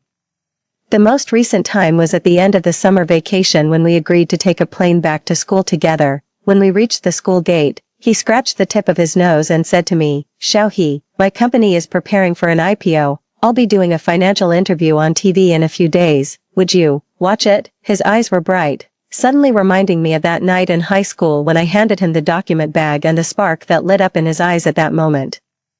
The interview was scheduled for a week later in the evening. My roommates and I were all in the dormitory. I originally planned to watch the live broadcast on my phone while lying on the bed, but one of my roommates suddenly stood up, held her laptop, and suggested, "Hey, do you know Zhongyu from the School of Mathematics? I went to a club activity and heard many people talking about him. He not only founded a company but is also preparing for an IPO. There's an interview with him tonight. Don't you want to watch? He's the most famous figure among our grade. This is a must-see." That's when I realized how famous Zhongyu had become among our classmates. The others also moved their stools closer. I was halfway up the ladder to my bed, but I had to come back down and join them. When we entered the live streaming room, the school's network malfunctioned. We spent a long time trying to fix it. By the time we finally got connected, it was already the intermission. The host, holding a small notebook, was chatting casually with Zhongyu. "There aren't many people who start a business in university, right? I heard you were the top scorer in the city for the college entrance examination. With so much talent, there must be a lot of girls who like you at school. Are you single?" One of my roommates commented while munching on sunflower seeds. The host really knows how to get to the point. So many people are curious about Zhongshan's private life. His fans line up from the School of Mathematics all the way to the auditorium. I wonder if he's not interested in girls at all. Could he be gay? On the screen, Zhongyu sat upright. He touched his fingers, thought for a moment, and then smiled. "Well, I already have someone I like. I've liked her for a very long time." Suddenly, the dormitory fell silent, and everyone stared intently at the computer screen. The host was taken aback. "Haven't you confessed to her?" Zhongyu shook his head. "Her world seems so far away from mine. She comes from a top-notch family, is beautiful, and popular. I always felt I wasn't good enough for her. I didn't think she could like me either." He smiled, "But for a while, she was actually very proactive towards me. But at that time, I was too insecure. I was always afraid it was just a fleeting moment, that she was just having a whim. I thought that only when I became excellent and successful enough could I stand beside her one day."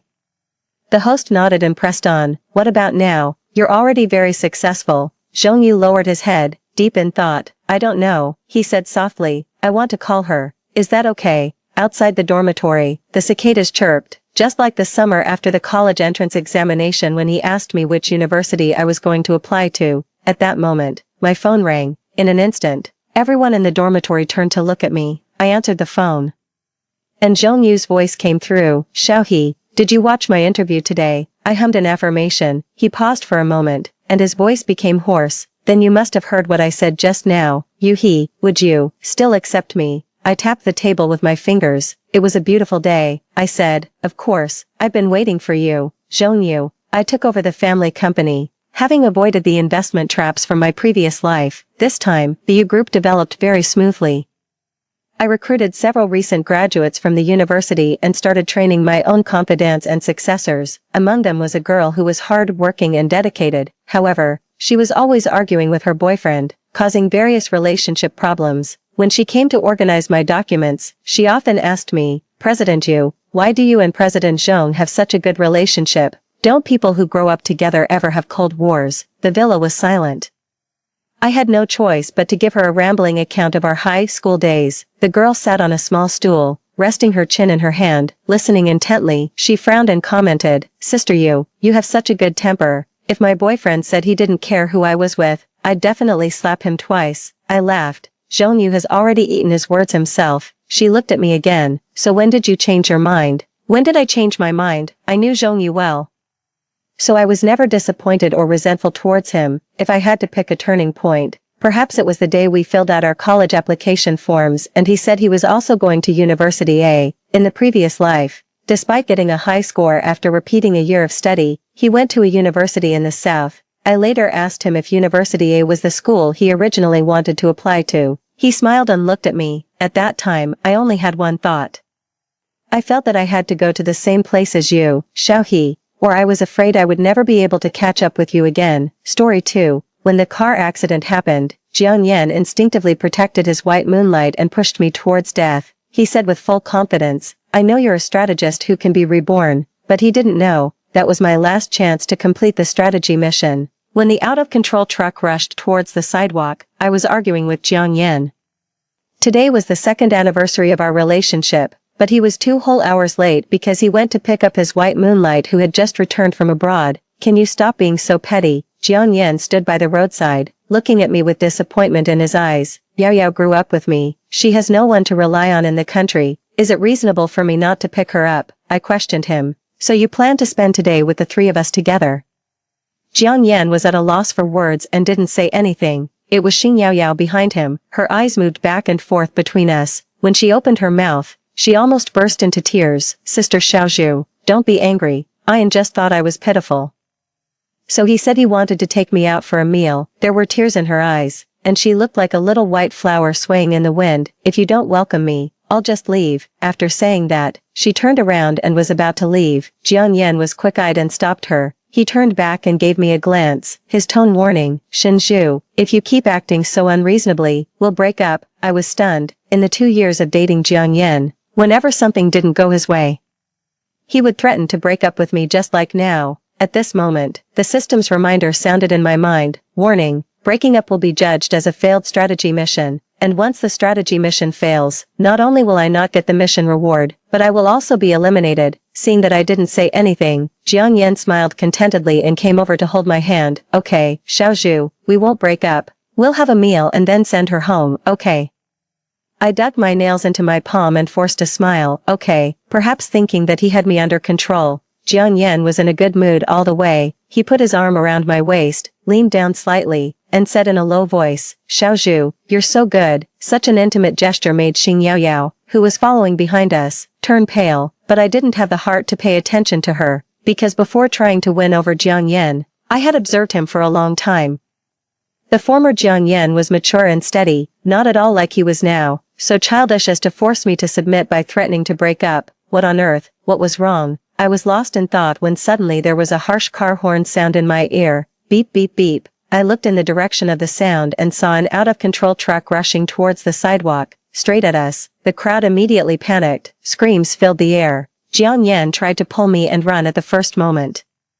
But when he turned around and saw Xing Yao Yao standing there motionless, she was crying pitifully. Ian, save me. I don't want to die. Jiang Yan panicked instantly. He instinctively shook off my hand, but he didn't control the strength well. I was wearing high heels, lost my balance, and was suddenly pushed by him. I fell to the ground and was in so much pain that I couldn't stand up. Jiang Yan. I shouted at his back with all my strength. He paused for a moment but didn't look back.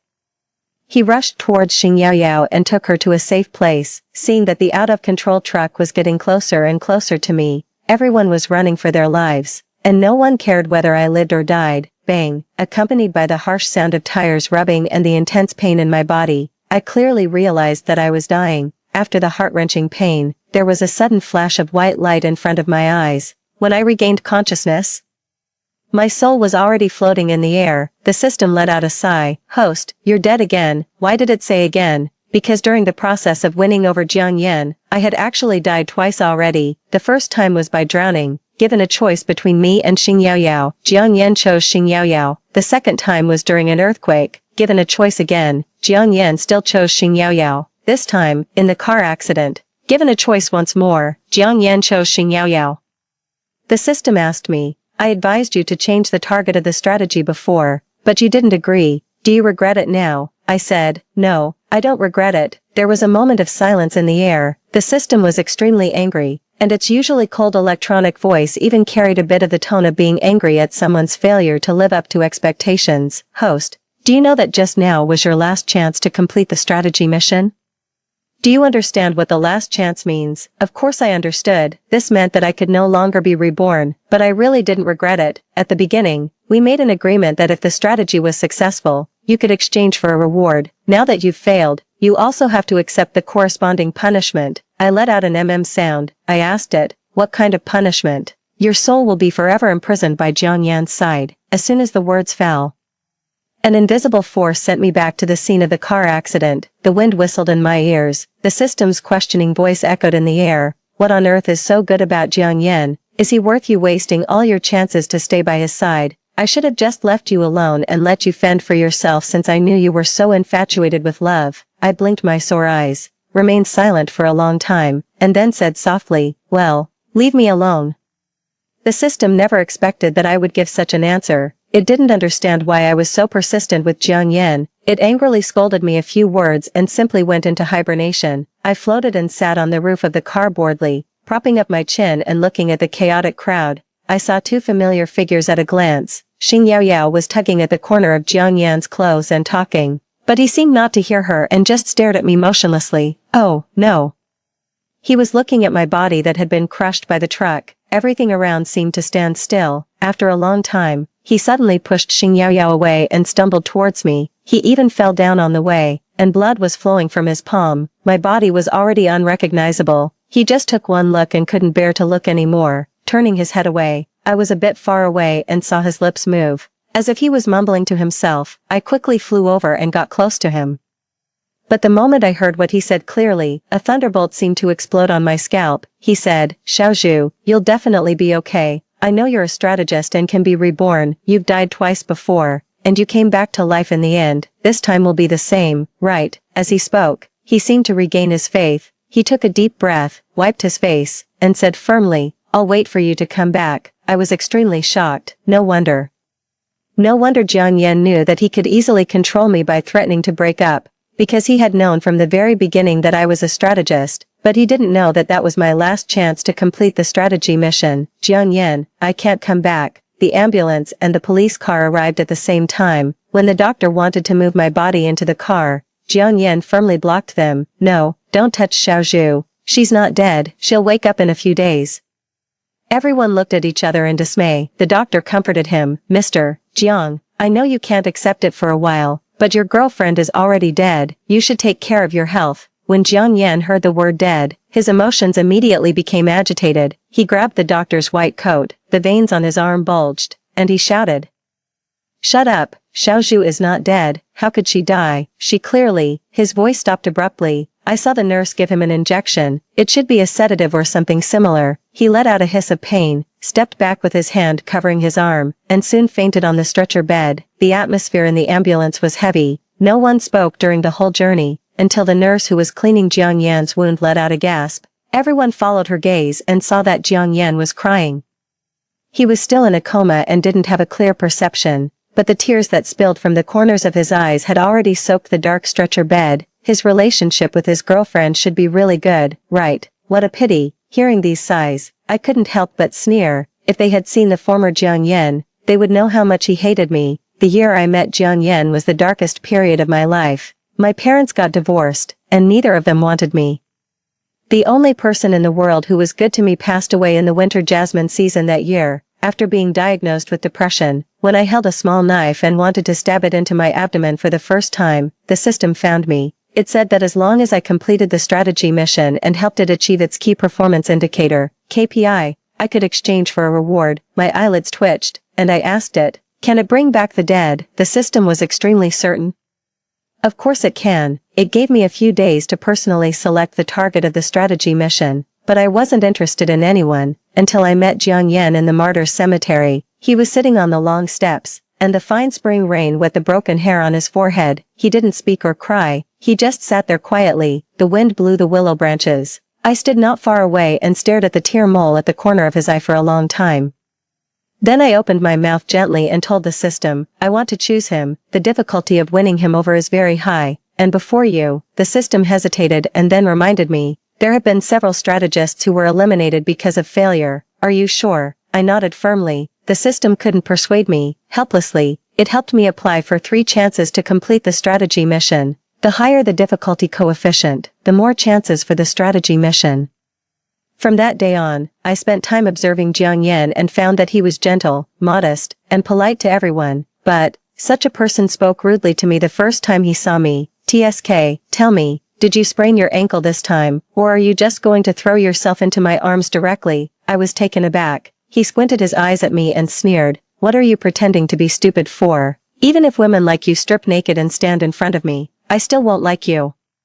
I didn't understand what he meant at that time. Now that I think about it, he should have known that I was a strategist at that time, otherwise, why would he reject me so much? Later, I always stayed by his side at a distance that was neither too far nor too close. Once, his friend called me and said that he had a stomachache and asked me to go and bring him medicine. When I arrived, I saw him sitting on the sofa full of energy. He asked me, "Why are you here again? You're really persistent."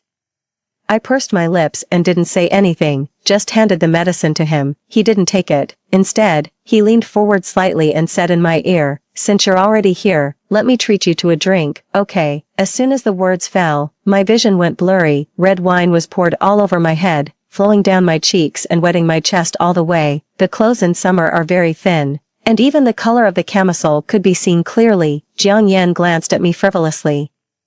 Seeing that I didn't react at all, he seemed even angrier. "You've been humiliated like this by me and were watched by so many people. Shinju, don't you have any self-esteem?" Only then did I look up at him. The flickering light fell on that face as clear as the breeze and the moon, and the tear mole at the corner of his eye seemed to be about to fall. At that moment, I opened my mouth, but I couldn't say a word of retort.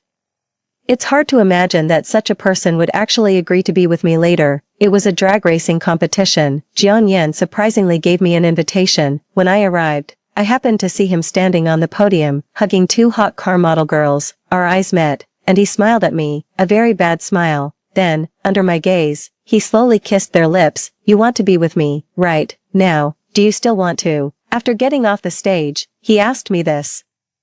I wiped the remaining lipstick from the corner of his mouth and said without hesitation, "Yes, I do." He looked at me for a long time, his eyes dark and unclear. Suddenly, he grabbed my wrist, pointed at the racing car not far away, and asked me fiercely, "Do you dare to play a game of Speed of Life and Death? If you win, we'll be together." The gameplay of Speed of Life and Death is very wild. The two cars collide, and whoever breaks first loses. The whole audience was in an uproar. Several girls tried to smooth things over for me. "Come on, forget it, Shinju has no experience at all. Aren't you forcing her to play with her life?" "Yeah, don't let the girl get hurt." Jiang Yan was indifferent, and I looked up at his face and slowly said two words, "Sure." The man's pupils suddenly shrank, and something seemed to flash in his eyes. I couldn't tell what it was. Anyway, in that game, he was the one who stepped on the brake first in the end. When I got out of the car, my stomach was churning, and I staggered and fell to my knees on the ground. Jiang Yan angrily threw his helmet, pulled me up, and roared at me, "Are you crazy? Don't you care about your life?" And I just looked at him calmly and asked, "Can we be together now?" His eyes were red, and he was speechless for a long time. Just like that, we naturally started dating for 2 years. Everyone said that I was deeply in love with Jiang Yan, but every time these words reached Jiang Yan's ears, he would always stare at me intently, the corners of his thin lips curving into a sarcastic arc. "Love, women like this are the best at lying. She doesn't love me at all." I lowered my eyes and didn't say anything. After that, he often brought women home, tested my bottom line, and always threatened to break up to force me to compromise. Later, Xing Yaoyao returned to the country. There were 3 times of choosing between 2 people. I died each time because of Jiang Yan's choice.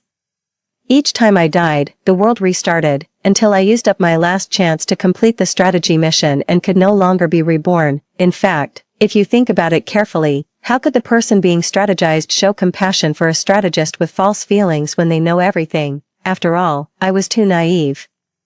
When Jiang Yan woke up, I was floating around boredly in the ward. The door was suddenly pushed open. Xing Yaoyao walked forward with red eyes, firmly grabbed his hand, and asked with concern, "Ian, are you feeling better? You really scared me just now." She was referring to what Jiang Yan said at the scene of the car accident, that I would wake up again, but obviously, Jiang Yan didn't want to talk to her much. He propped himself up, unlocked his phone, looked at the time, and suddenly said in surprise, 2 hours have already passed." Xing Yaoyao didn't understand and asked in agreement, "Yeah, what's wrong?" Jiang Yan's eyes flickered violently with emotions. His fingers couldn't help but tremble slightly, and his voice was tight. "This is impossible. It's absolutely impossible." Xing Yaoyao was scared by him and stood there stunned, not daring to say anything. The first 2 times, the world restarted less than half an hour after I died, but this time, 2 hours had passed, and the world was still going on. Jiang Yan suddenly stood up, his expression desolate, like a trapped beast. After a moment, he seemed to think of something, pulled out the indwelling needle, and ran outside. Xing Yaoyao quickly chased after him. I floated behind them, secretly guessing where Jiang Yan would go, until the familiar house number appeared in front of my eyes.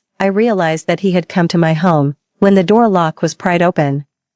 Jiang Yan rushed in at the first moment and started searching for my figure everywhere. Xiaozhu, I know you're not dead. Are you hiding from me? There was no one in the living room, no one in the kitchen, and no one in the study. Finally, it was my bedroom. After pushing the door open, he suddenly stopped, as if he was nailed there, unable to even take a step, because the 4 snow-white walls were covered with photos. He looked at them one by one, and a thin layer of red gradually appeared at the corners of his eyes. Ian, you took so many photos with her. Xing Yaoyao's face was ugly, and the jealousy in her eyes couldn't be suppressed at all. We've known each other for more than 10 years, and you've never. Halfway through her words, she suddenly fell silent. Jiang Yan stared at her fixedly, his face turning gray and then pale. He almost squeezed out these 4 words from his throat. This isn't me.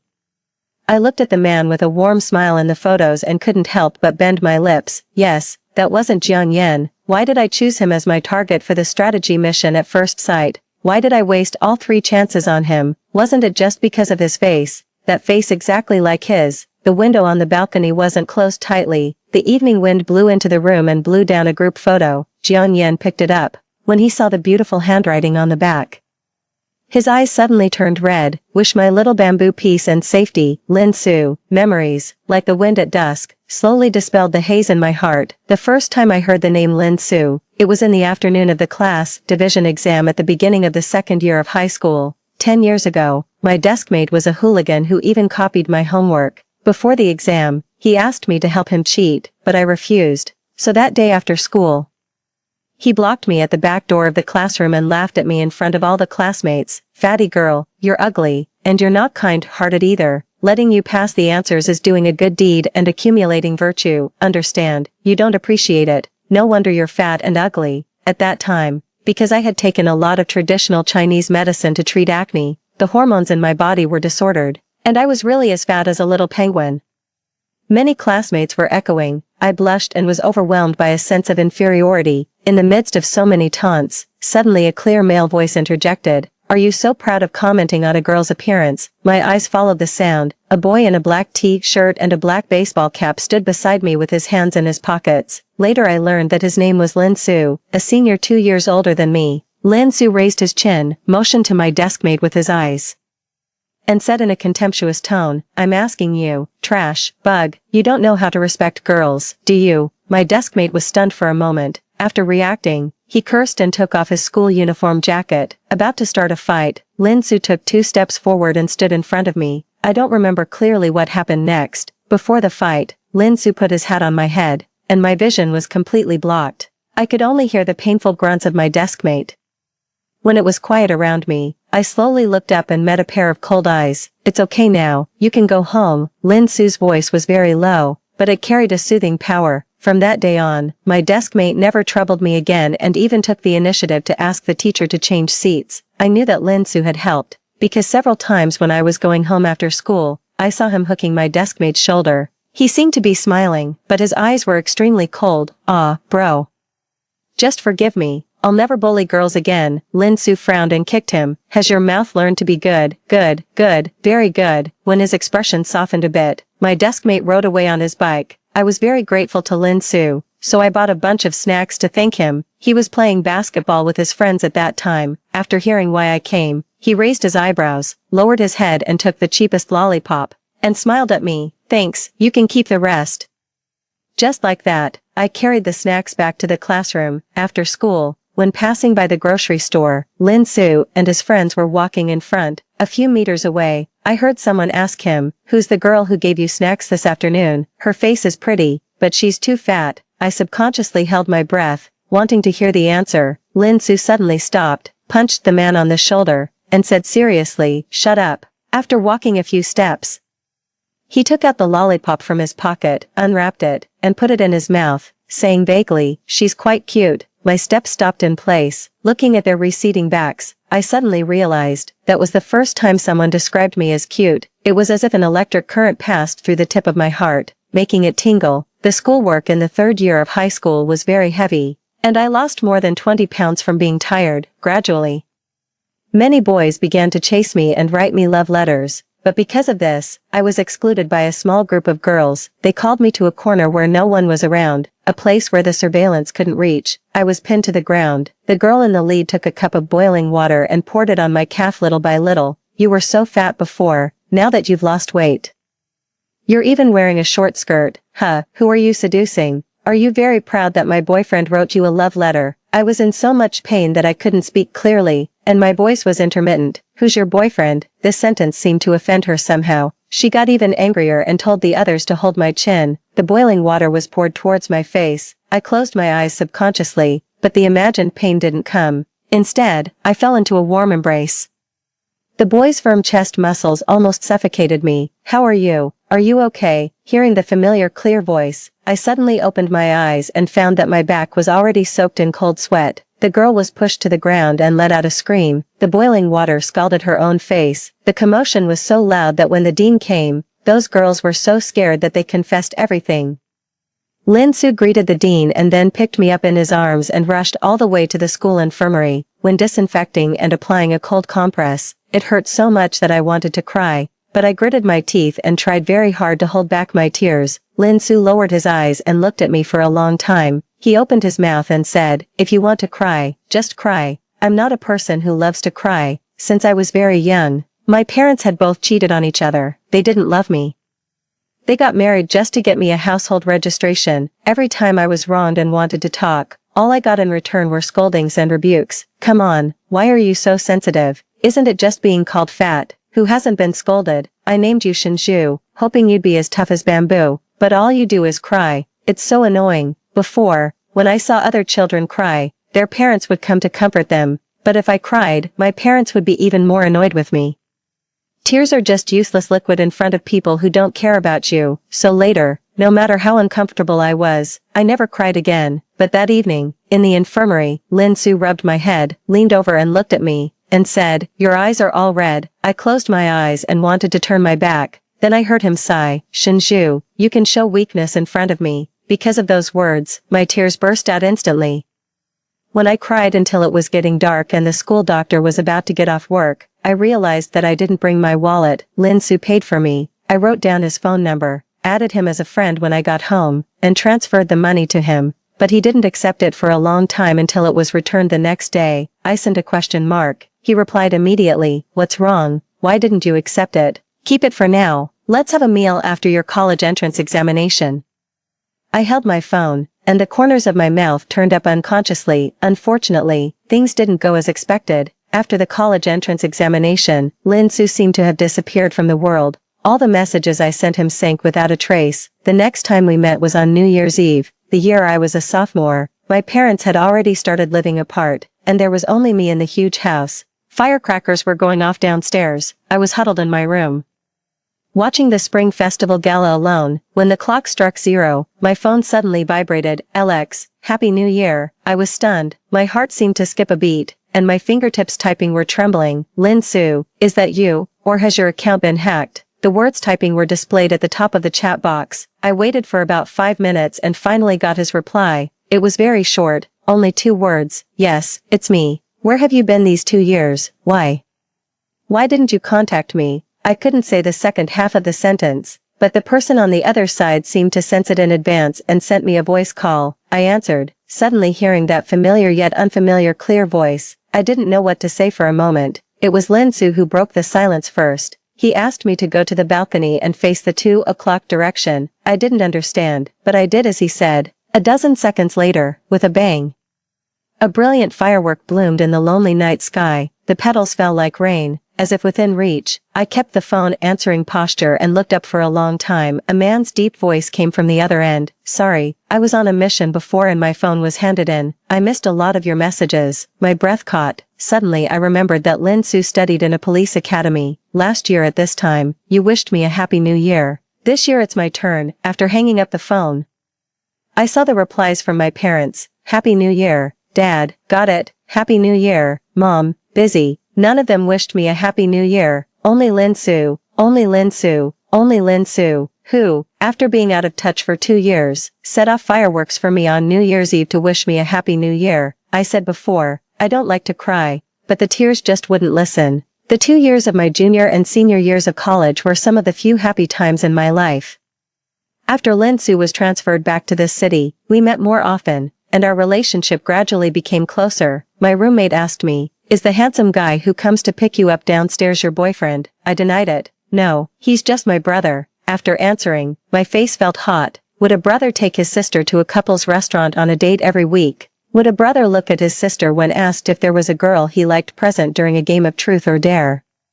Would a brother climb over the wall to carry his sister to the hospital in the early hours of the morning when he learned that she had menstrual cramps and stay up all night to rub her stomach? No, but I didn't dare to ask more. Lin Su was like a distant oasis that a traveler in the desert suddenly saw to me. I could only look at it foolishly from afar. I was afraid that if I got closer, the beautiful dream would be shattered. At the end of May, approaching graduation, I was exhausted by my graduation project every day. Lin Su drove me to the beach to relax. On the way, we met several couples who invited us to play kayaking together. It seemed to be a competition activity carried out by a certain company. They were short of people temporarily. "Come on, little sister. Your boyfriend has such a good figure. He must have good physical strength, right? If you win first place, there's a reward." My ears turned red. "Ah, he's not." "Okay," Lin Su interrupted me.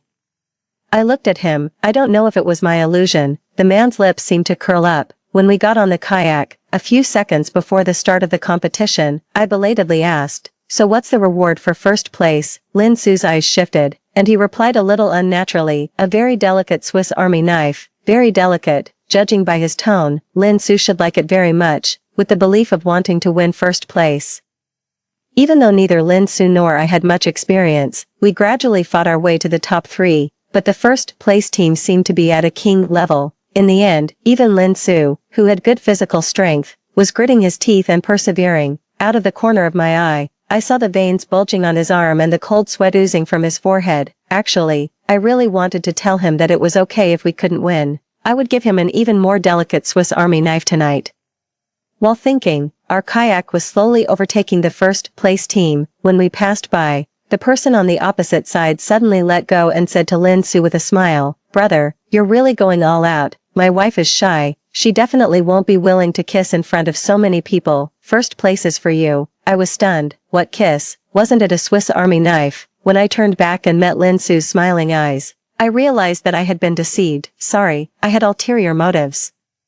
Lin Su took my hand and stood by the beautiful sunset-lit beach, whispering an apology to me. The reward for first place was never a Swiss Army knife. It was 2 plane tickets to the capital and, "Kiss your loved one." My mind went blank. It would be meaningless for me to pretend to be stupid anymore. Lin Su, actually you don't have to be so desperate. You don't have to be so desperate. I will still be with you. He looked at me quietly and slowly said, "Xiaozhu, I wanted to win. I wanted to be with you, and I also wanted to." He pursed his lips and gently held my face. "Kiss you." Thump thump thump. My heart almost jumped out of my chest. Lin Su tilted his head and kissed my forehead piously. The picture was frozen at this moment. "Xiaozhu, I'm holding your hand." Being Lin Su's girlfriend was a very happy thing. He was always gentle and always emotionally stable. No matter how many conflicts there were between us, the first one to give in was definitely him, alas.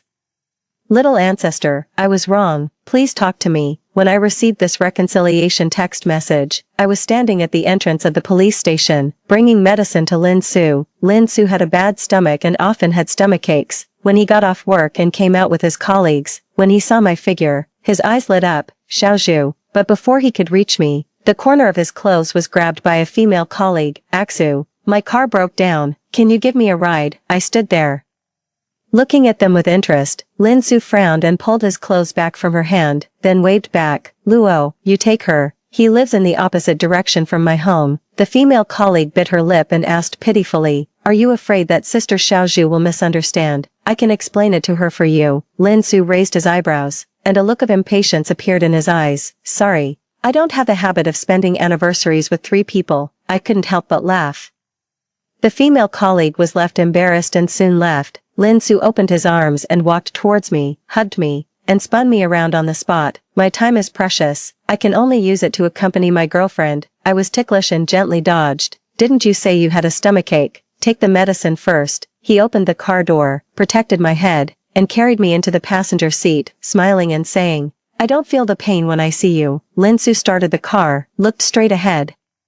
And when the traffic light stopped, he suddenly handed me a bunch of champagne roses. I bought it casually during my lunch break, thought I had to coax you since I made you angry. After handing it to me, he raised his hand and rubbed the tip of his nose, as if he wanted to sneeze but held it back forcefully. I sensed something was wrong. I lifted the collar of his shirt, and sure enough, saw a large patch of red rashes. You idiot. You're allergic to pollen. Are you trying to kill yourself?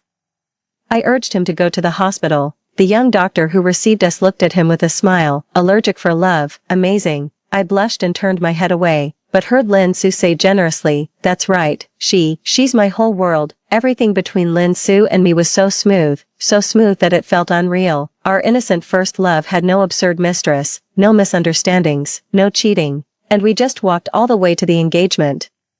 Lin Su took marriage leave in advance to accompany me to Suzhou. I don't know why, but recently my heart has been vague pain off and on, as if I was about to lose something important. I was very uneasy. When we went to Shiyuan Temple to ask for a peace talisman, I knelt in front of the Buddha, kowtowed 3 times, and clasped my hands together, closing my eyes to pray. I hoped that Lin Su would have a safe and smooth life, full of happiness and no worries, as if there was a telepathy. I looked back and happened to meet his eyes. Lin Su stood under the Bodhi tree full of red silk, smiling at me with his eyes bent. At that moment, I thought that if there really was a God, he must be able to hear how much I liked Lin Su. We walked out of the temple hand in hand. A little girl politely stopped us and handed us a group photo. I saw you two looking at each other just now. It was so artistic. So I took a photo and gave it to you. Lin Su thanked her with a smile and put that photo in the pocket closest to his heart. On the second day of the marriage leave, Lin Su received a call and left in a hurry. He hugged me tightly and said, Shinju, when the mission is completed, I'll marry you. Before I could say anything, the door was closed. The summer evening wind rushed into the room, but I inexplicably shivered. In the next 6 months, Lin Su lost contact again. Soon it was the end of the year again.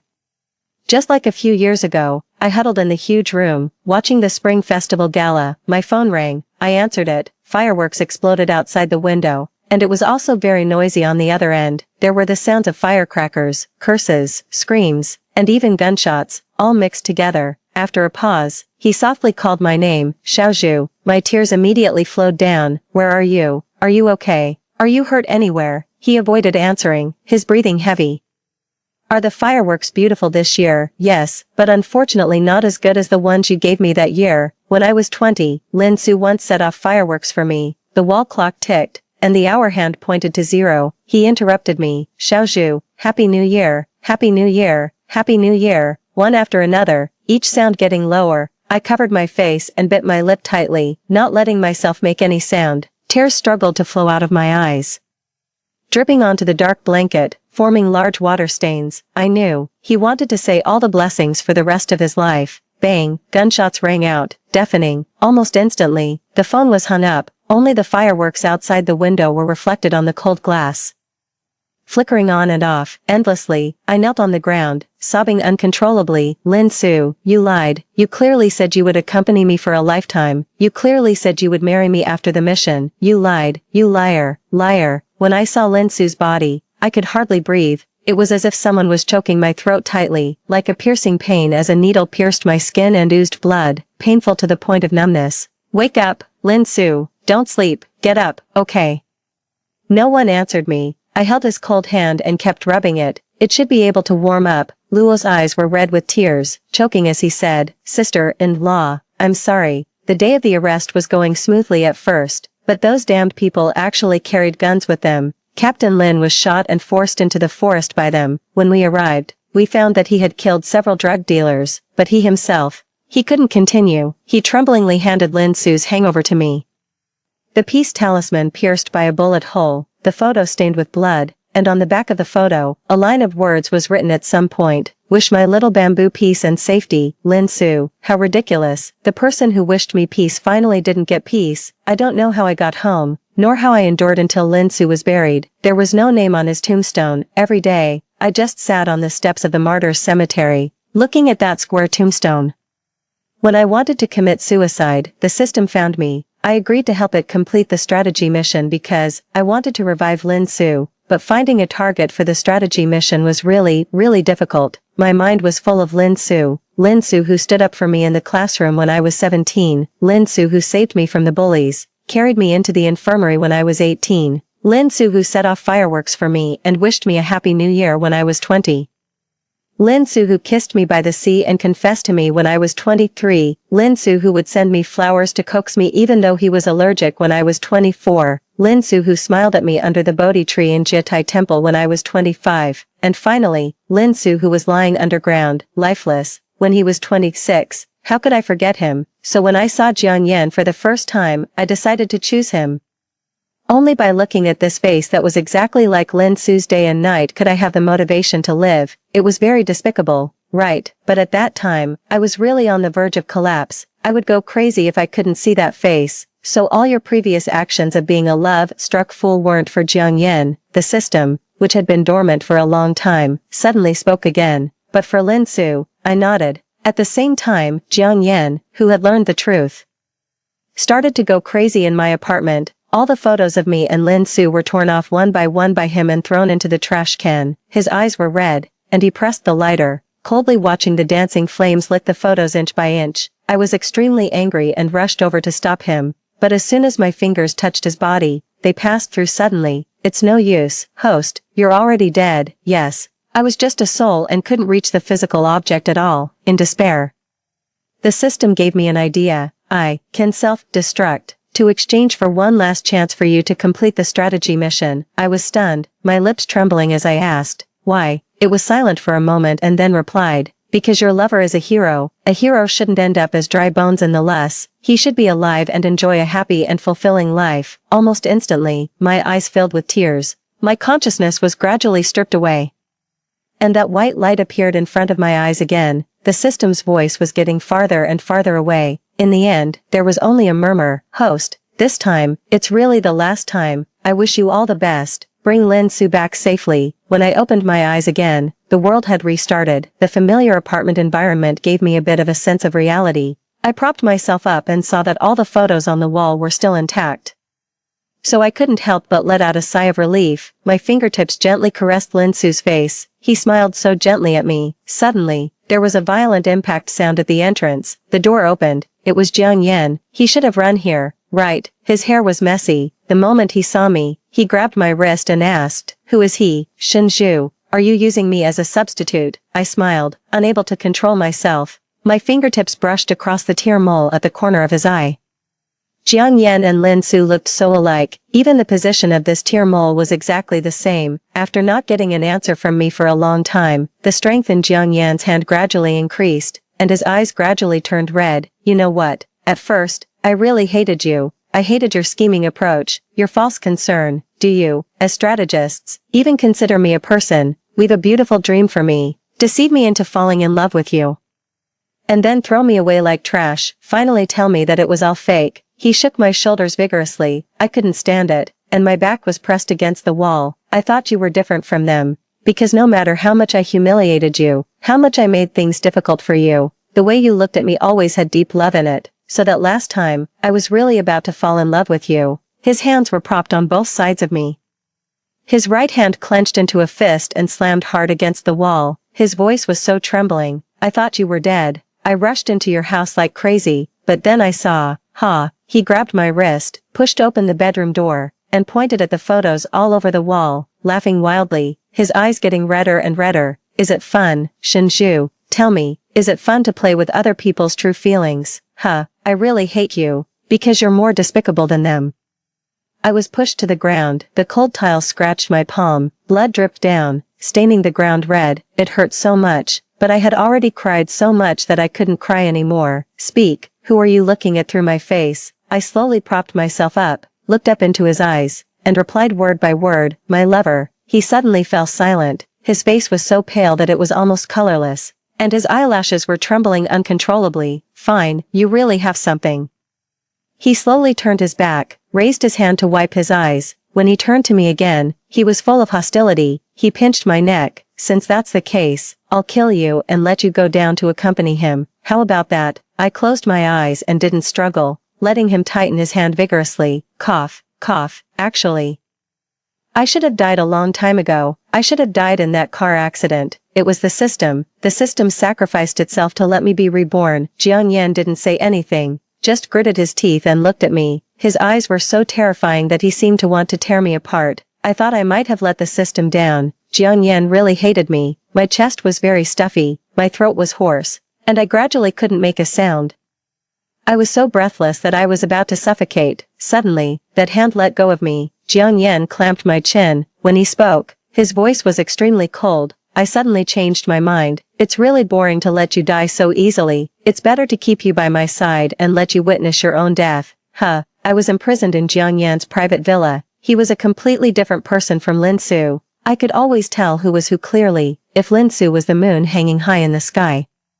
Then Jiang Yan was a wild and unruly lone wolf. He locked me in the room, except for bringing 3 meals a day. The door was always tightly closed. At first, I refused to eat no matter what. Jiang Yan squatted in front of me, his fingertips pinching a photo of me and Lin Su. He took out a lighter from his pocket and pressed the switch. The flames leaped across the edge of the photo. Every time you go on a hunger strike from now on, I'll burn a photo, until all the photos are burned.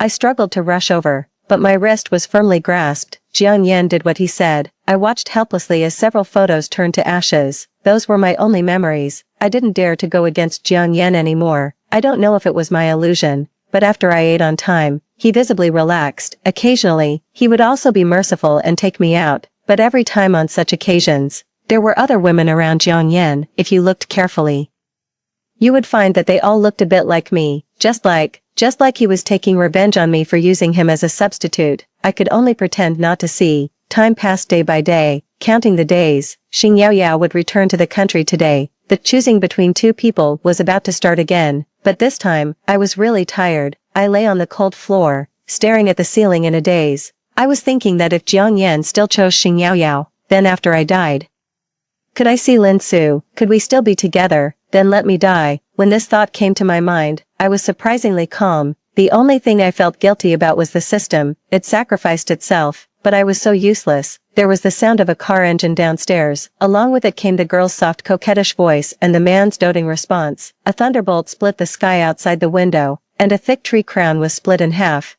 The door of the room was pushed open. Xing Yaoyao walked over and kicked me on the ground with her toes, sneering at me. I looked at the window with empty eyes, until the lightning struck the villa. All the lights in the room went out, and thick, choking smoke kept pouring in. The roof beam suddenly fell, trapping me and Xing Yaoyao in the corner. I thought I finally knew how I was going to die this time. The fire was raging. In a trance, I seemed to see Jiang Yan rushing into the room. His clothes were messy, and he was in a panic. After looking at me, he didn't stop and went straight to the dying Xing Yaoyao. For the last time, he still chose her. I closed my eyes in despair. It seemed that someone turned around and rushed towards me. A pair of hands steadily supported my waist. Shinju, why do you have to be a strategist? Why do you have a lover who died on duty? These days of torturing you, I feel like I'm going crazy too. Jiang Yan patted my face. I really wanted to open my eyes, but my eyelids were so heavy. Your lover's name is Lin Su, right? To be honest, I'm so jealous of him. Just now I was thinking, if it were him, he would definitely rush towards you the first time, right? The man's fingers stroked my neck and touched my face. After a while, he sighed softly. You're safe now. I should go back and save Yaoyao. The fire is quite big. Do you think if I don't come out, it would be okay? He let out a low laugh and answered his own question. That would be fine too. By the way, will you miss me like you miss him? Alas, it doesn't matter. I seemed to smell the smell of the wind, the smell of freedom. There was a warm touch on my lips. It was as light as a dragonfly skimming the water. At the very end, he said, be happy, Xiaozhu. I slowly opened my eyes and looked at the villa not far away. The raging fire was devouring it. Ding. A mechanical electronic sound rang in my ear. Congratulations, host. The strategy mission is successful. The mission reward is being exchanged. When I saw Lin Su standing in front of me alive, I pinched my thigh hard. He took my wrist, turned his head, and looked at me with a smile. Xiaozhu, I'm back. I stood there stupidly, my legs weak, not even daring to blink. I was really scared that the Lin Su in front of me was an illusion. He looked at me quietly, with a gentle pull. He hugged me into his arms. My eyes were hot and wet, and I hugged him back tightly. I cried and babbled to him about everything that had happened during this period, about how the system found me when I committed suicide after his death. about the 3 failed strategy missions and the sacrifice of the system, about my entanglement with Jiang Yan. He listened very carefully, extremely carefully. After I finished, I looked up at him with red eyes. He gently rubbed my head. Xiaozhu, you really worked hard for me that night. Lin Su bought 2 plane tickets to Suzhou. He said he owed me a complete trip and wanted to make it up to me. This bastard tossed me around all night. The next morning at 5 o'clock, he even dragged me to climb the mountain to watch the sunrise. I was so sleepy that I could hardly keep my eyes open. I saw a strip of fish, belly white, emerging along the horizon, a red sun hanging in the blue sky, and the sunlight dyed the clouds rose-colored. I leaned on Lin Su. Staring at the tear mole at the corner of his eye, he noticed my gaze and raised his eyebrows at me. He asked me, "What's wrong?" I said, "People who watch the sunrise together will be together for a long, long time. It's a very silly thing to say, right?" He also laughed and pinched the tip of my nose. "Silly girl, I'll always be by your side." We walked down the mountain through the thin mist. When we reached Pingjiang, it started to drizzle. The boatman paddled his oar and shouted at me, "It's raining. Do you want to take a whooping boat?" I looked back at Lin Su. He was taking off his windbreaker, wanting to shield me from the rain. I shook my head at the boatman, took Lin Su's hand, and said, "Let's just walk." The rain was fine and gentle, like a veil, falling on our hair and shoulders. As we strolled along the ancient streets, the sound of raindrops on the eaves was like a soft melody. Lin Su's hand was warm, and I held it tightly, afraid that if I let go, this beautiful dream would shatter. We passed by a small tea house. The aroma of tea wafted out, mixed with the smell of rain. Lin Su pulled me in, and we sat by the window, watching the rain-washed world outside. The waiter brought 2 cups of biluakun. The green tea leaves unfurled in the hot water, giving off a fresh fragrance. Lin Su took a sip and then looked at me, his eyes full of tenderness. "Xiaozhu, this trip, I want to make up for all the time we lost." I nodded, my eyes a little misty again. "Lin Su, I'm so afraid that this is all a dream. I'm afraid that when I wake up, you'll be gone again." He reached out and wiped the teardrop from the corner of my eye, his voice soft but firm. "It's not a dream. I'm right here. I'll never leave you again." After leaving the tea house, we continued to wander. We stopped in front of a small handicraft shop. There were all kinds of delicate handicrafts in the shop, and my eyes were immediately attracted by a pair of bamboo-shaped pendants. Lin Su noticed my interest and went in to buy them. He put one around my neck and put the other in his pocket. "Now, we're connected, no matter where we are." As the day gradually turned into evening, the lights in the ancient town were lit one by one. The warm yellow light reflected on the water, creating a dreamy scene. We found a small restaurant by the river and ordered some local specialties. While eating, Lin Su suddenly took out a small box from his pocket. My heart skipped a beat. He opened the box, and inside was a simple but elegant ring. "Xiaozhu, I know I proposed to you before, but this time, I want to do it again. Will you marry me? Let me take care of you for the rest of our lives." Tears welled up in my eyes again, and I nodded vigorously. "Yes, I will." He gently put the ring on my finger, then leaned over and kissed me. At that moment, the world around us seemed to fade away, and there were only the 2 of us, in this small corner of the ancient town, surrounded by love. The days that followed were like a beautiful poem. Lin Su and I traveled to many places, making up for all the missed moments. Everywhere we went, we left behind our laughter and sweet memories. One day, while we were lying on the beach, watching the sunset, I suddenly thought of Jiang Yan. I knew that I owed him an apology, but I also knew that I could never repay him for what he had done. Lin Su seemed to sense my thoughts. He took my hand and said, "Xiaozhu, everyone has their own destiny. Jiang Yan,